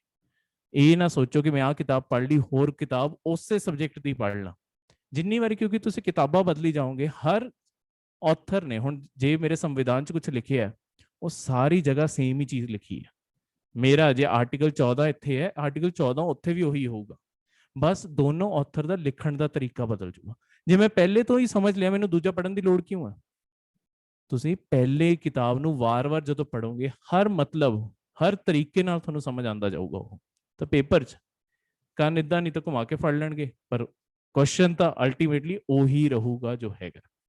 ਠੀਕ ਹੈ, ਇਹਦੇ ਲਈ ਸਭ ਤੋਂ ਪਹਿਲਾਂ ਜੇ ਤੁਸੀਂ ਸਾਡੀ ਕਲਾਸ ਤੋਂ ਫਿਰ ਤਾਂ ਅਸੀਂ ਮਤਲਬ ਤੁਸੀਂ ਸਾਡੇ ਪ੍ਰੋਗਰਾਮ ਵਿੱਚੋਂ ਫਿਰ ਤਾਂ ਅਸੀਂ ਤੁਹਾਨੂੰ ਸਾਰੀਆਂ ਕਿਤਾਬਾਂ ਭੇਜਾਂਗੇ, ਪਰ ਇੱਕ ਵਾਰੀ ਵੈਸੇ ਦੱਸਣ ਲਈ ਹਜੇ ਲਈ ਲੂਸੈਂਟ ਦੀ ਜਨਰਲ ਨੌਲੇਜ ਦੀ ਕਿਤਾਬ ਮੈਂ ਇੱਥੇ ਪਾਈ ਹੋਈ ਹੈ, ਪਰ ਜਿਹੜੀ ਤੁਹਾਨੂੰ ਕਿਤਾਬ ਮਿਲੂਗੀ ਉਹ ਵੀ ਸਾਡੀ ਹੋਊਗੀ, ਜਿਹਦੇ ਅੰਦਰ ਸਾਰੀ ਦੀ ਸਾਰੀ ਜਿਹੜੇ ਤੁਹਾਡੇ bio chemistry bio chemistry computer ਤੇ ਫਿਜ਼ਿਕਸ ਦੇ ਜਿਹੜੇ ਨੋਟਸ ਚਾਹੀਦੇ ਹੋਣਗੇ ਉਹ ਸਾਰੇ ਮਿਲਣਗੇ। ਪਰ ਵੈਸੇ ਮਤਲਬ ਪੰਜਾਬੀ ਮੀਡੀਅਮ ਦੀ ਸਭ ਤੋਂ ਵੱਡੀ ਪ੍ਰੋਬਲਮ ਹੀ ਆਉਂਦੀ ਕਿ ਚੰਗੀਆਂ ਕਿਤਾਬਾਂ ਨਹੀਂ ਹੈਗੀਆਂ, ਤੇ ਇਹੀ ਸਭ ਤੋਂ ਵੱਡੀ ਪ੍ਰੋਬਲਮ ਹੈ ਤਿਆਰੀ ਵਿੱਚ, ਕਿਉਂਕਿ ਐਨਸੀਆਰਟੀਜ਼ ਨਹੀਂ ਆਉਂਦੀਆਂ। ਸਭ ਤੋਂ ਪਹਿਲੀ ਗੱਲ ਤਾਂ ਕਿੰਨੇ ਕੁਐਸਚਨ ਤਾਂ ਐਨਸੀਆਰਟੀਜ਼ ਚੋਂ ਆਉਂਦੇ ਆ, ਤਾਂ ਆਪਾਂ ਉਹਦੀਆਂ ਜਿਸਟ ਬਣਾਤੀਆਂ, ਹੋਰ ਕਿਤਾਬਾਂ ਬਣਾਤੀਆਂ। ਉਹ ਇਸੇ ਲਈ ਬਣਾਈਆਂ ਗਈਆਂ ਕਿ ਸਾਰੇ ਕੁਐਸਚਨ ਆ ਸਕਣ ਤੁਹਾਨੂੰ ਪੇਪਰ ਵਿੱਚ। ਇਹਦੇ ਇਲਾਵਾ ਆਪਾਂ ਵਾਤਾਵਰਣ ਜਿਵੇਂ ਸਬਜੈਕਟ ਦੀ ਗੱਲ ਕਰੀਏ, ਇਹਦੀ ਵੀ ਤੁਹਾਨੂੰ ਸਾਡੀ ਕਿਤਾਬ ਮਿਲੂਗੀ। ਜਿੰਨੀਆਂ ਵੀ ਚੀਜ਼ਾਂ ਕਵਰ ਕਰਨੀਆਂ ਉਹ ਵੀ ਉਹਦੇ ਅੰਦਰ ਹੋਣਗੀਆਂ।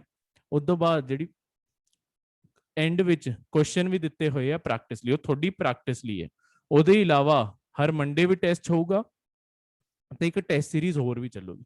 ਦੇਖੋ, ਪੇਪਰ ਕੱਢਣ ਲਈ ਨਾ ਇੱਕ ਚੀਜ਼ ਬਹੁਤ ਜ਼ਰੂਰੀ ਮੰਨੀ ਜਾਂਦੀ ਹੈ ਕਿ ਤੁਹਾਨੂੰ ਟੋਟਲ ਕਰਕੇ ਮਤਲਬ ਪ੍ਰੀਲਿਮ ਦਾ ਪੇਪਰ ਕੱਢਣ ਲਈ ਇੱਕ ਚੀਜ਼ ਕਿ ਤੁਹਾਨੂੰ ਪੂਰੀ ਤਿਆਰੀ 1 ਸਾਲ ਦੀ ਜਿਹੜੀ ਤੁਸੀਂ ਕੀਤੀ ਹੈ ਉਹ ਤੁਸੀਂ ਘੱਟੋ ਘੱਟ 10 ਤੋਂ 15,000 MCQ ਸੋਲਵ ਕਰਨੇ ਆ। ਮਤਲਬ ਸੁਣਨ 'ਚ ਲੱਗਦਾ ਕਿ ਨੰਬਰ ਬਹੁਤ ਜ਼ਿਆਦਾ ਹੈ, ਪਰ ਖੁਦ ਸੋਚ ਕੇ ਦੇਖੋ। ਜਿਵੇਂ ਆ ਇਨਵਾਇਰਨਮੈਂਟ ਦੀ ਹੁਣ ਤੁਹਾਨੂੰ ਕਿਤਾਬ ਮਿਲੀ ਆ, ਹਰ ਜਿਹੜੀ ਤੁਹਾਨੂੰ ਕਿਤਾਬ ਮਿਲ ਰਹੀ ਹੈ ਨਾ ਇਹਦੇ ਪਿੱਛੇ 300 350 MCQ ਆਲਰੇਡੀ ਦਿੱਤੇ ਹੋਏ ਆ ਪੂਰੀ ਐਕਸਪਲੇਨੇਸ਼ਨ ਦੇ ਨਾਲ। ਜੇ ਮੈਂ ਰੋਜ਼ ਸਿਰਫ 5 ਪੇਜ ਪੜਾਂ, ਮੇਰੇ ਆਪਣੇ ਆਪ ਮਤਲਬ 5 ਪੇਜ ਲਗਾ ਲਓ ਕਿ 5 ਪੇਜ ਚਲੋ ਰੋਜ਼ ਦੇ 25 MCQ ਵੀ ਹੋਏ, ਮੈਂ ਹਫਤੇ ਵਿੱਚ ਇਹਨੂੰ ਦੁਬਾਰਾ ਪੜ੍ਹ ਸਕਦਾ। ਉਦੋਂ ਬਾਅਦ ਤੁਹਾਡਾ ਹਰ ਮੰਡੇ ਟੈਸਟ ਹੋ ਰਿਹਾ, ਉਹ 15 ਤੋਂ 20 ਕੁਐਸਚਨ ਅੱਡ। ਠੀਕ ਹੈ, ਮਤਲਬ ਹਰ ਟੌਪਿਕ ਦੇ 15 ਤੋਂ 20 ਕੁਐਸਚਨ ਅੱਡ, ਉਹ ਵੀ ਪ੍ਰੈਕਟਿਸ ਹੋ ਰਿਹਾ। ਉਸ ਤੋਂ ਬਾਅਦ ਟੈਸਟ ਸੀਰੀਜ਼ 100 ਕੁਐਸਚਨ ਦੀ, ਜਿਵੇਂ ਪੇਪਰ ਆਉਂਦਾ ਉਹਦੀ ਟੈਸਟ ਸੀਰੀਜ਼ ਅੱਡ ਬਣੂਗੀ। ਤਾਂ ਟੈਸਟ ਸੀਰੀਜ਼ ਦੇ ਟੋਟਲ ਕਰਕੇ ਆਪਣੇ ਆਪ 6 ਤੋਂ 1000 ਕੁਐਸਚਨ ਉਹਦੇ ਹੀ ਹੁੰਦੇ ਆ। ਤਾਂ ਮਤਲਬ 60 ਟੈਸਟ ਹੋਣਗੇ, 6000 ਕੁਐਸਚਨ ਉੱਥੇ ਬਣ ਜਾਣਗੇ। ਤਾਂ ਅਸੀਂ ਤੁਹਾਡੀ 10 ਤੋਂ 15,000 ਕੁਐਸਚਨ ਦੀ ਪ੍ਰੈਕਟਿਸ ਇਸੇ ਤਰੀਕੇ ਨਾਲ ਕਰਵਾਉਣੀ। ਆਹ ਕੁਐਸਚਨ ਤੁਹਾਡੇ ਆਪਣੇ ਰੀਡਿੰਗ ਲਈ ਹੋ ਗਏ, ਫਿਰ ਮੰਡੇ ਦੇ ਟੈਸਟ ਹੋ ਗਏ, ਤੇ ਤੀਜਾ ਤੁਹਾਡੀ ਟੈਸਟ ਸੀਰੀਜ਼ ਹੋ ਗਈ। ਇਹ ਜਿਹੜਾ ਫਾਰਮੂਲਾ ਹੁੰਦਾ ਨਾ, ਕਿਉਂ 10 ਤੋਂ 15,000 ਮੈਂ ਕੁਐਸਚਨ ਕਰਨ ਨੂੰ ਕਹਿ ਰਿਹਾ। ਦੇਖੋ 10 ਤੋਂ 15,000 ਕੁਐਸਚਨ 'ਚ ਕੀ ਹੁੰਦਾ ਹੈ, ਜਦੋਂ ਤੁਸੀਂ 10-15,000 ਕੁਐਸਚਨ ਸੋਲਵ ਕਰ ਲੈਣਾ, ਪੇਪਰ ਵਿੱਚ ਕੁਐਸਚਨ ਕਿਸੇ ਨਾ ਕਿਸ ਤਰੀਕੇ ਨਾਲ ਘੁੰਮ ਕੇ ਆਣਾ। ਤੁਸੀਂ ਜੇ 10-15,000 ਕੁਐਸਚਨ ਸੋਲਵ ਕੀਤੇ, ਤੁਹਾਨੂੰ ਪਹਿਲਾਂ ਹੀ ਮਤਲਬ ਇੱਕ ਸਬਜੈਕਟ ਦੇ 10-15,000 ਕੁਐਸਚਨ ਨਹੀਂ ਕਹਿ ਰਿਹਾ, ਸਾਰੇ ਸਬਜੈਕਟਸ ਦੇ ਮਿਲਾ ਕੇ ਤੇ ਕਰੰਟ ਅਫੇਅਰ ਦੇ ਮਿਲਾ ਕੇ 10-15,000 ਕੁਐਸਚਨ। ਜਦੋਂ ਤੁਸੀਂ ਮਤਲਬ ਥੋੜੇ ਕਰਕੇ ਆਪਾਂ ਲਗਾਤਾਰ ਕੁਐਸਚਨ ਪ੍ਰੈਕਟਿਸ ਕਰਦੇ ਰਹੇ ਪੂਰਾ ਸਾਲ, ਤੁਹਾਨੂੰ ਹਰ ਤਰੀਕੇ ਨਾਲ ਸਟੇਟਮੈਂਟ ਸਮਝ ਆਉਣ ਲੱਗ ਜਾਣੀ ਹੈ ਕਿ ਅੱਛਾ ਆਹ ਚੀਜ਼ ਇਦਾਂ ਵੀ ਪੁੱਛੀ ਜਾ ਸਕਦੀ ਹੈ। ਦੇਖੋ, ਪੇਪਰ ਤੋਂ ਇੱਕ ਵਾਰੀ ਫਿਰ ਹੁੰਦਾ ਕਿ ਹੁਣ ਮੰਡੇ ਦਾ ਟੈਸਟ ਦੇਣ ਤੋਂ ਜਾਂ ਟੈਸਟ ਸੀਰੀਜ਼ ਦੇਣ ਤੋਂ ਬੱਚੇ ਬਹੁਤ ਘਬਰਾਉਂਦੇ ਕਿ ਨੰਬਰ ਗੰਦੇ ਆ ਜਾਣਗੇ। ਕੀ ਫਰਕ ਪੈਂਦਾ? ਤੁਹਾਨੂੰ ਟੈਸਟ ਦਿੱਤਾ ਇਸੇ ਲਈ ਜਾ ਰਹੇ ਹੈ ਕਿ ਤੁਹਾਡੇ ਨੰਬਰ ਮਤਲਬ ਟੈਸਟ ਮੁਸ਼ਕਿਲ ਵੀ ਦੇਵਾਂਗੇ ਅਸੀਂ, ਉਹ ਇਸੇ ਲਈ ਦੇਵਾਂਗੇ ਤਾਂ ਕਿ ਤੁਸੀਂ ਪੇਪਰ 'ਚ ਹੁਣੇ ਗਲਤੀ ਕਰ ਦਿਓ। ਹੁੰਦਾ ਕੀ ਹੈ, ਆਪਣੇ ਨਾਲ ਇੱਕ ਦਿਮਾਗ ਦੀ ਗੱਲ ਹੈ। ਅੱਜ ਵੀ ਤੁਸੀਂ ਖੁਦ ਮਤਲਬ ਇਹ ਚੀਜ਼ ਤੁਹਾਡੇ ਉੱਤੇ ਵੈਸੇ ਅਜ਼ਮਾ ਕੇ ਦੱਸ ਦਿੰਦਾ। ਦੇਖੋ, ਕਿਤੇ ਕੋਈ ਜ਼ਿੰਦਗੀ 'ਚ ਤੁਸੀਂ ਭੁੱਲ ਕੀਤੀ ਹੋਊਗੀ, ਕਿਤੇ ਤੁਹਾਡਾ ਕੁਝ ਵੀ ਇਦਾਂ ਦਾ ਇਨਸੀਡੈਂਸ ਹੋਇਆ ਹੋਊਗਾ ਕਿ ਤੁਹਾਨੂੰ ਲੱਗਿਆ ਹੋਊਗਾ ਕਿ ਯਾਰ ਇਹ ਗੱਲ ਬੜੀ ਸ਼ਰਮਿੰਦਗੀ ਭਰੀ ਸੀ, ਉਹ ਤੁਹਾਨੂੰ ਅੱਜ ਵੀ ਯਾਦ ਹੈ।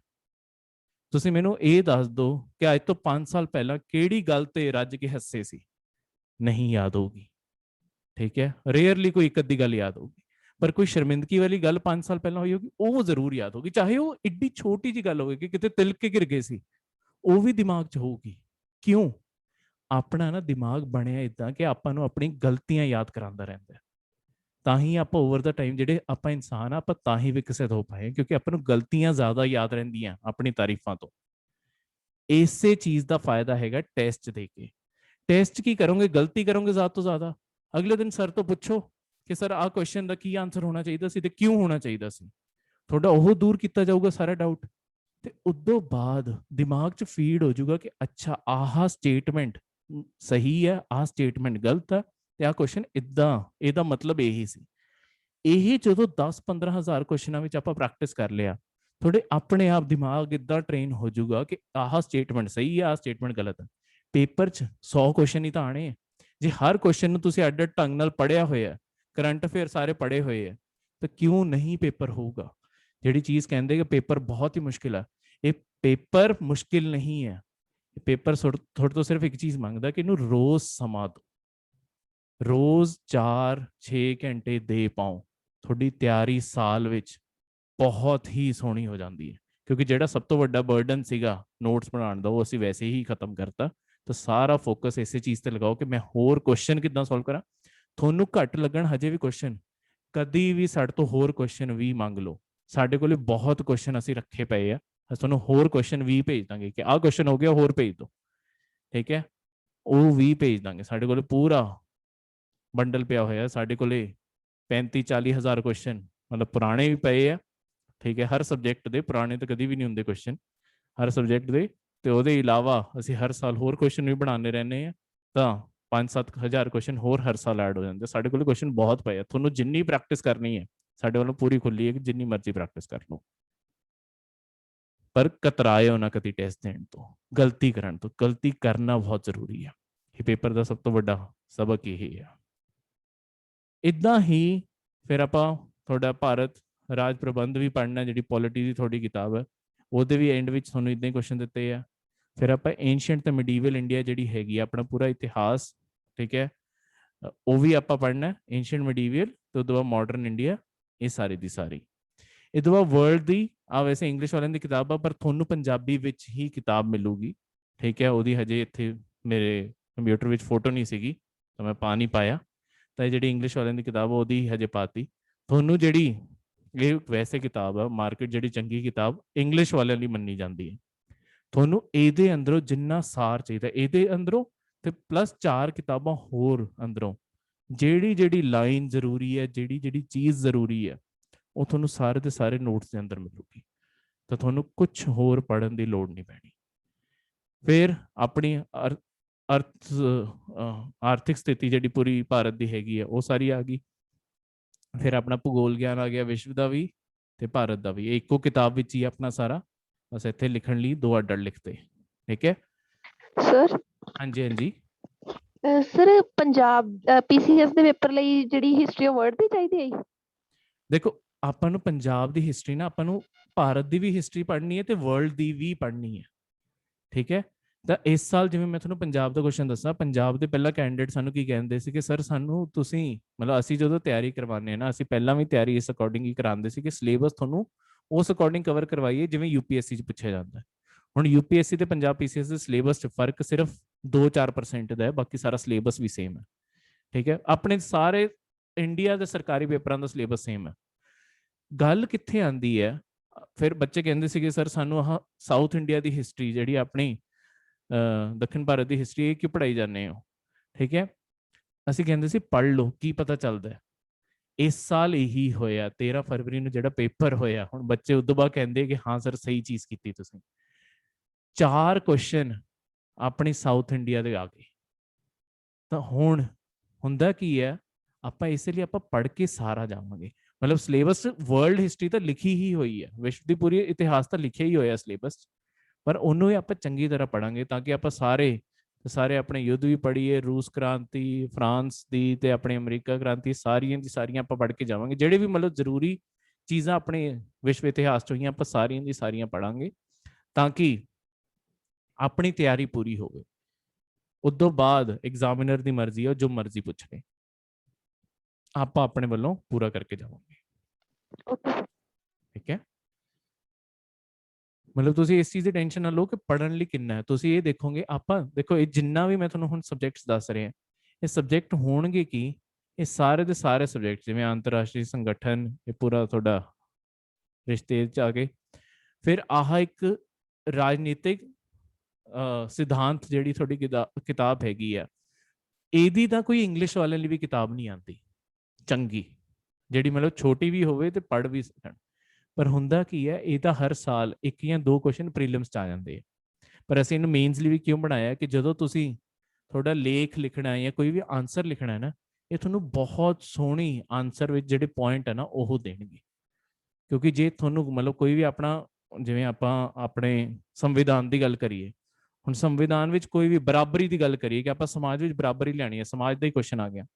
ਹੁਣ ਜੇ ਤੁਹਾਨੂੰ ਕੋਈ ਪਤਾ ਹੈ ਕਿ ਕਿਸੇ ਜ਼ਮਾਨੇ ਵਿੱਚ ਕਿਸੇ ਨੇ ਬਰਾਬਰੀ ਬਾਰੇ, ਸਮਾਜ ਵਿੱਚ ਬਰਾਬਰੀ ਕਿੱਦਾਂ ਲਿਆਈ ਜਾਵੇ, ਕਿਹੜੇ ਮੂਲ ਸਿਧਾਂਤਾਂ ਤੇ ਲਿਆਈ ਜਾਵੇ, ਉਹਦੇ ਬਾਰੇ ਗੱਲ ਕੀਤੀ ਆ, ਤਾਂ ਆਪਾਂ ਉਹ ਜਿਹੇ ਪੇਪਰ 'ਚ ਲਿਖਤਾ, ਤਾਂ ਐਗਜ਼ਾਮੀਨਰ ਨੂੰ ਲੱਗਦਾ ਹੈ ਕਿ ਹਾਂ ਇਸ ਬੰਦੇ ਨੂੰ ਐਕਚੁਅਲੀ ਨੌਲੇਜ ਹੈਗੀ ਆ। ਤੇ ਹੈਗੀ ਕੁਛ ਨਹੀਂ, ਅਸੀਂ ਕੀ ਕੀਤਾ ਕਿ ਜਿੰਨੀਆਂ ਵੱਡੀਆਂ ਕਿਤਾਬਾਂ ਸੀ ਉਹਨਾਂ ਨੂੰ ਪੜ੍ਹ ਕੇ ਸ਼ਾਰਟ ਕਰਕੇ ਜਿੰਨਾ ਤੁਹਾਨੂੰ ਪੇਪਰ ਲਈ ਚਾਹੀਦਾ, ਕਿਉਂਕਿ ਉਹਨਾਂ ਨੇ ਤਾਂ ਪੂਰੀ PhD ਦੇ ਅਕੋਰਡਿੰਗ ਲਿਖੀ ਹੋਈ ਆ, ਅਸੀਂ ਜਿੰਨੀ ਆਪਾਂ ਨੂੰ ਪੇਪਰ ਲਈ ਚਾਹੀਦੀ ਆ ਅਸੀਂ ਉਨੀ ਬਣਾ ਕੇ ਤਿਆਰ ਕਰਤੀ ਆ। ਆਪਾਂ ਇਸੇ ਅੰਦਰੋਂ ਸਾਰਾ ਦਾ ਸਾਰਾ ਪੜ੍ਹ ਜਾਣਾ। ਠੀਕ ਹੈ, ਫਿਰ ਆਪਾਂ ਤੁਸੀਂ ਇਹ ਤਾਂ ਦੇਖਦੇ ਹੋ ਆਪਣੇ ਰੋਜ਼ ਕਰੰਟ ਅਫੇਅਰ ਹੁੰਦੇ ਹੀ ਹੁੰਦੇ ਆ। ਠੀਕ ਹੈ, ਤੇ ਇਸ ਤੋਂ ਬਾਅਦ ਹੋਊਗਾ ਕਿ ਜਦ ਵੀ 1 ਮਹੀਨਾ ਖਤਮ ਹੋਊਗਾ, ਹੁਣ ਜਿਵੇਂ ਮਈ ਦਾ ਮਹੀਨਾ ਖਤਮ ਹੋਣ ਵਾਲਾ, ਮਈ ਦੇ ਮਹੀਨਾ ਜਿਵੇਂ ਹੀ ਖਤਮ ਹੋਇਆ 10 ਮਈ ਤੱਕ ਤੁਹਾਨੂੰ ਪੂਰੀ ਮਈ ਦੀ, ਜਿਵੇਂ ਹੁਣ ਮੈਂ ਇੱਕ ਕਵਰ ਪੇਜ ਅਟੈਚ ਕਰਤਾ ਸੀ ਫਰਵਰੀ 2021 ਦੀ ਜਿਹੜੀ ਮੈਗਜ਼ੀਨ ਹੈ, ਜਿਹੜਾ ਮੈਨੂੰ ਅੱਗੇ ਦਿਖਿਆ ਉਹ ਮੈਂ ਇੱਥੇ ਜੋੜਤਾ। ਇਹਦੇ ਅੰਦਰ ਹੁਣ ਫਰਵਰੀ ਜਿੰਨੇ ਵੀ ਆਪਾਂ ਰੋਜ਼ ਕਰੰਟ ਅਫੇਅਰ ਪੜ੍ਹੇ ਆ, ਉਹਦੇ ਇਲਾਵਾ ਕੁਝ ਹੋਰ ਵੀ ਰਿਸਰਚ ਕਰਕੇ, ਮਤਲਬ ਕਿਉਂਕਿ ਰੋਜ਼ ਜਿੰਨੇ ਹੁੰਦੇ ਆ ਉਹਦੇ ਇਲਾਵਾ, ਉਹ ਤਾਂ ਮਤਲਬ ਤੁਸੀਂ ਰੋਜ਼ ਇੱਕ ਵਾਰੀ ਕਲਾਸ 'ਚ ਪੜ੍ਹਾਤੇ ਮੈਂ, ਉਸ ਤੋਂ ਬਾਅਦ ਤੁਸੀਂ ਰੋਜ਼ ਦੇ ਰੋਜ਼ ਖੁਦ ਰਿਵਾਈਜ਼ ਕਰਿਆ ਕਰੋ ਉਸ PDF ਤੋਂ। ਠੀਕ ਹੈ, ਜਿਹੜਾ ਆਪਣਾ ਸੈਟਰਡੇ ਸੰਡੇ ਹੁੰਦਾ ਉਸ ਟਾਈਮ ਉਹਨਾਂ ਨੂੰ ਦੁਬਾਰਾ ਪੜ੍ਹ ਲਿਆ।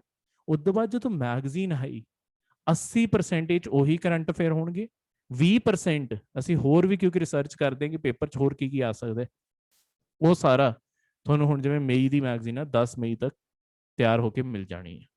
ਤਾਂ 10 ਮਈ ਦੀ ਜਦੋਂ ਇਹ ਮੈਗਜ਼ੀਨ ਮਿਲੂਗੀ ਤਾਂ ਉਹਦੇ ਅੰਦਰ ਤੁਸੀਂ ਫੇਰ ਤੋਂ ਰਿਵਾਈਜ਼ ਵੀ ਕਰ ਲਓਗੇ, ਤੇ ਪੇਪਰ ਤੋਂ ਪਹਿਲਾਂ ਹੀ ਮੈਗਜ਼ੀਨਸ, ਮਤਲਬ ਫਿਰ ਉਹ ਤੁਹਾਨੂੰ PDF, ਤਾਂ ਹੀ ਤੁਹਾਨੂੰ PDF 'ਚ ਦਿੰਨੇ ਆ ਤਾਂ ਕਿ ਉਹਦੇ ਪ੍ਰਿੰਟ ਦੀ ਲੋੜ ਨਹੀਂ ਹੈ। ਇਹ ਤੁਹਾਨੂੰ ਪ੍ਰਿੰਟ ਕਰਕੇ ਤੁਹਾਨੂੰ ਹਰ ਮਹੀਨੇ ਕੁਰੀਅਰ ਆਊਗਾ, ਉਹਦੇ ਅੰਦਰ ਇਹ ਮੈਗਜ਼ੀਨ ਹੋਊਗੀ।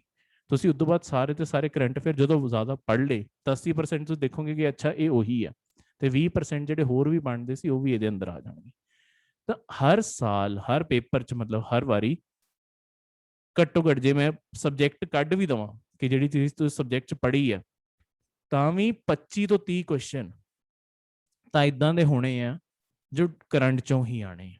ਉਹਦੇ ਇਲਾਵਾ ਜੇ ਮੈਂ ਬਾਕੀ ਸਬਜੈਕਟ ਵੀ ਜੋੜਦਾ ਕਿ ਕੋਈ ਇਤਿਹਾਸ ਦੀ ਚੀਜ਼ ਆ ਉਹ ਵੀ ਆਪਾਂ ਕਰੰਟ ਅਫੇਅਰ 'ਚ ਪੜ੍ਹੀ, ਕੋਈ ਆਪਣੇ ਵਾਤਾਵਰਣ ਦੀ ਚੀਜ਼ ਸੀ ਉਹ ਵੀ ਆਪਾਂ ਕਰੰਟ ਅਫੇਅਰ 'ਚ ਪੜ੍ਹੀ, ਜਿਵੇਂ ਆਪਾਂ ਬਹੁਤ ਸਾਰੀ ਭੂਗੋਲ, ਅੱਜ ਕੱਲ੍ਹ ਆਪਾਂ ਜੀਓਗ੍ਰਾਫੀ ਦੇ ਬਹੁਤ ਸਾਰੇ ਮੈਪ ਵੀ ਪੜ੍ਹੀ ਜਾਂਦੇ ਆ, ਉਹ ਵੀ ਜੇ ਮੈਂ ਸਾਰੇ ਜੋੜ ਲਾਂ ਤਾਂ ਤੁਹਾਡਾ 60 ਤੋਂ 70 ਕੁਐਸਚਨ, ਮਤਲਬ 100 ਚੋਂ 60 ਤੋਂ 70 ਕੁਐਸਚਨ ਇੰਨਾ 'ਚ ਹੋ ਜਾਂਦੇ। ਪਰ ਇਹਦਾ ਇਹ ਮਤਲਬ ਨਹੀਂ ਕਿ ਆਪਾਂ ਬਾਕੀ ਸਬਜੈਕਟ ਹੀ ਨਾ ਪੜ੍ਹੀਏ, ਕਿਉਂਕਿ ਉੱਥੇ ਹਰ ਚੀਜ਼ ਡਿਟੇਲ 'ਚ ਪੜ੍ਹੀ ਹੁੰਦੀ ਹੈ।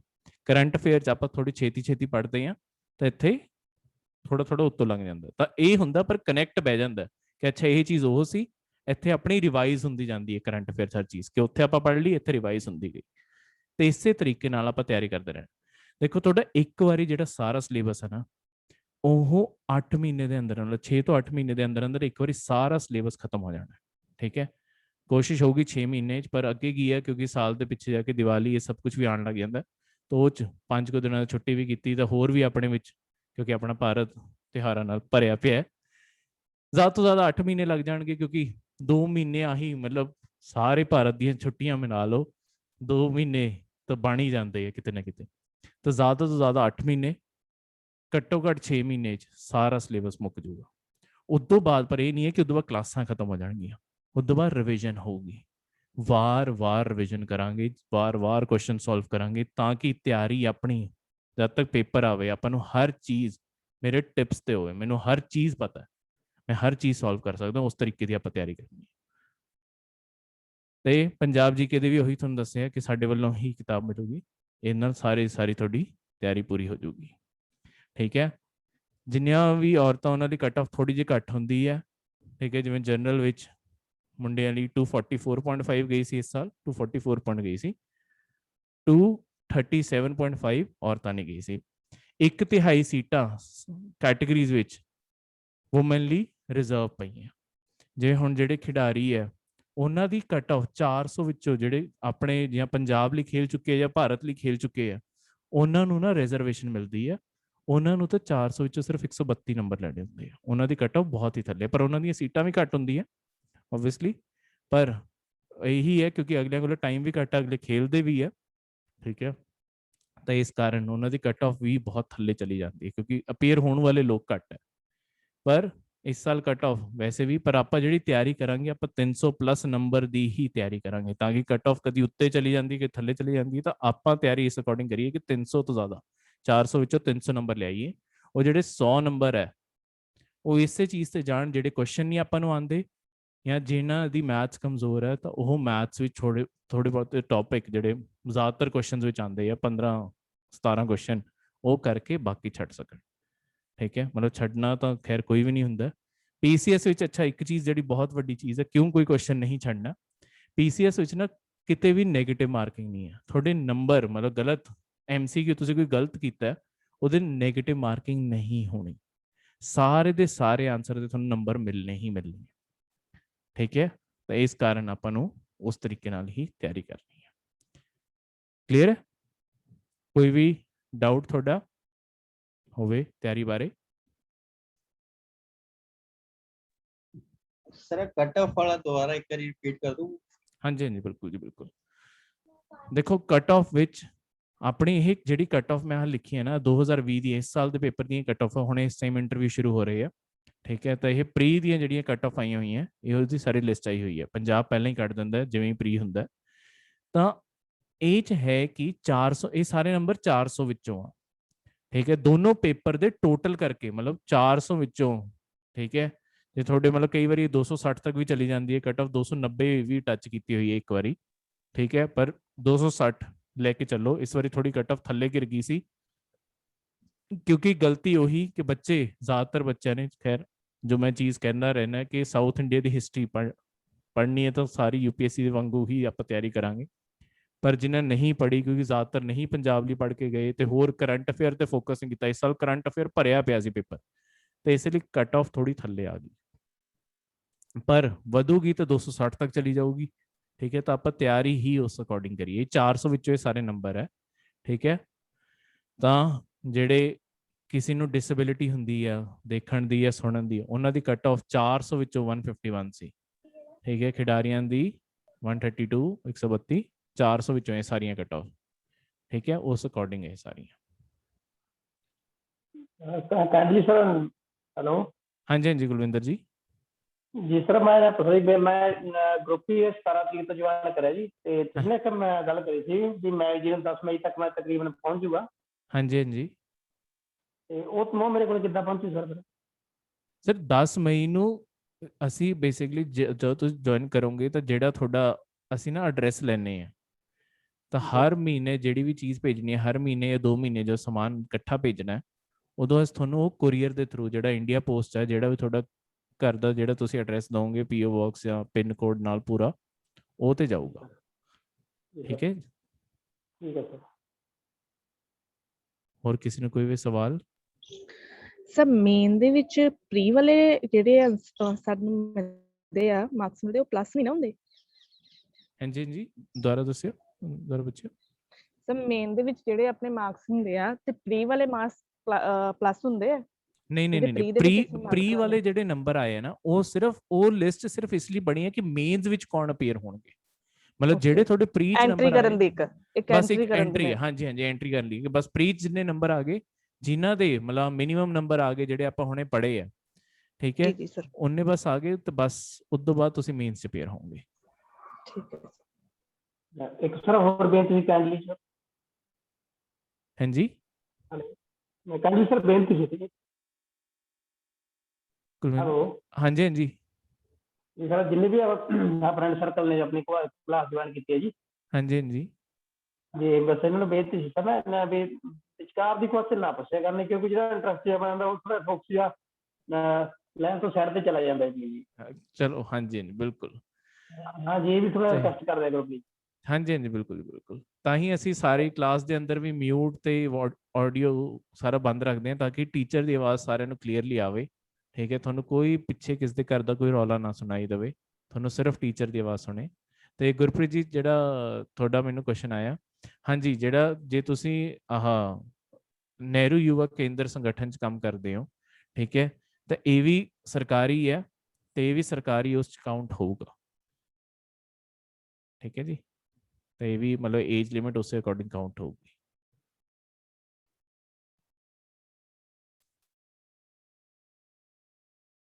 ਠੀਕ ਹੈ, ਇਸ ਤੋਂ ਬਾਅਦ ਜਿਨ੍ਹਾਂ ਦੀ ਮਤਲਬ ਪਹਿਲਾਂ ਵੀ ਕਲਾਸਾਂ ਮਿਸ ਹੋਈਆਂ, ਅੱਗੇ ਵੀ ਦੇਖੋ ਆਪਣੇ ਸਮਾਜ ਦੀ ਇੱਕ ਹੋਰ ਵੀ ਗੱਲ ਹੈ ਕਿ ਆਪਣੇ, ਚਲੋ ਅੱਜ ਕੱਲ ਤਾਂ ਕੋਵਿਡ ਹੋਇਆ ਹੈ, ਪਰ ਵਿਆਹ ਸ਼ਾਦੀਆਂ ਕਿਤੇ ਕਦੀ ਜਾਣਾ ਪੈਂਦਾ, ਕੁਝ ਵੀ ਹੁੰਦਾ, ਜਿੰਨੇ ਵੀ ਲੈਕਚਰ ਹੋਣਗੇ ਉਹ ਸਾਰੇ ਦੇ ਸਾਰੇ ਰਿਕਾਰਡ ਹੁੰਦੇ ਆ।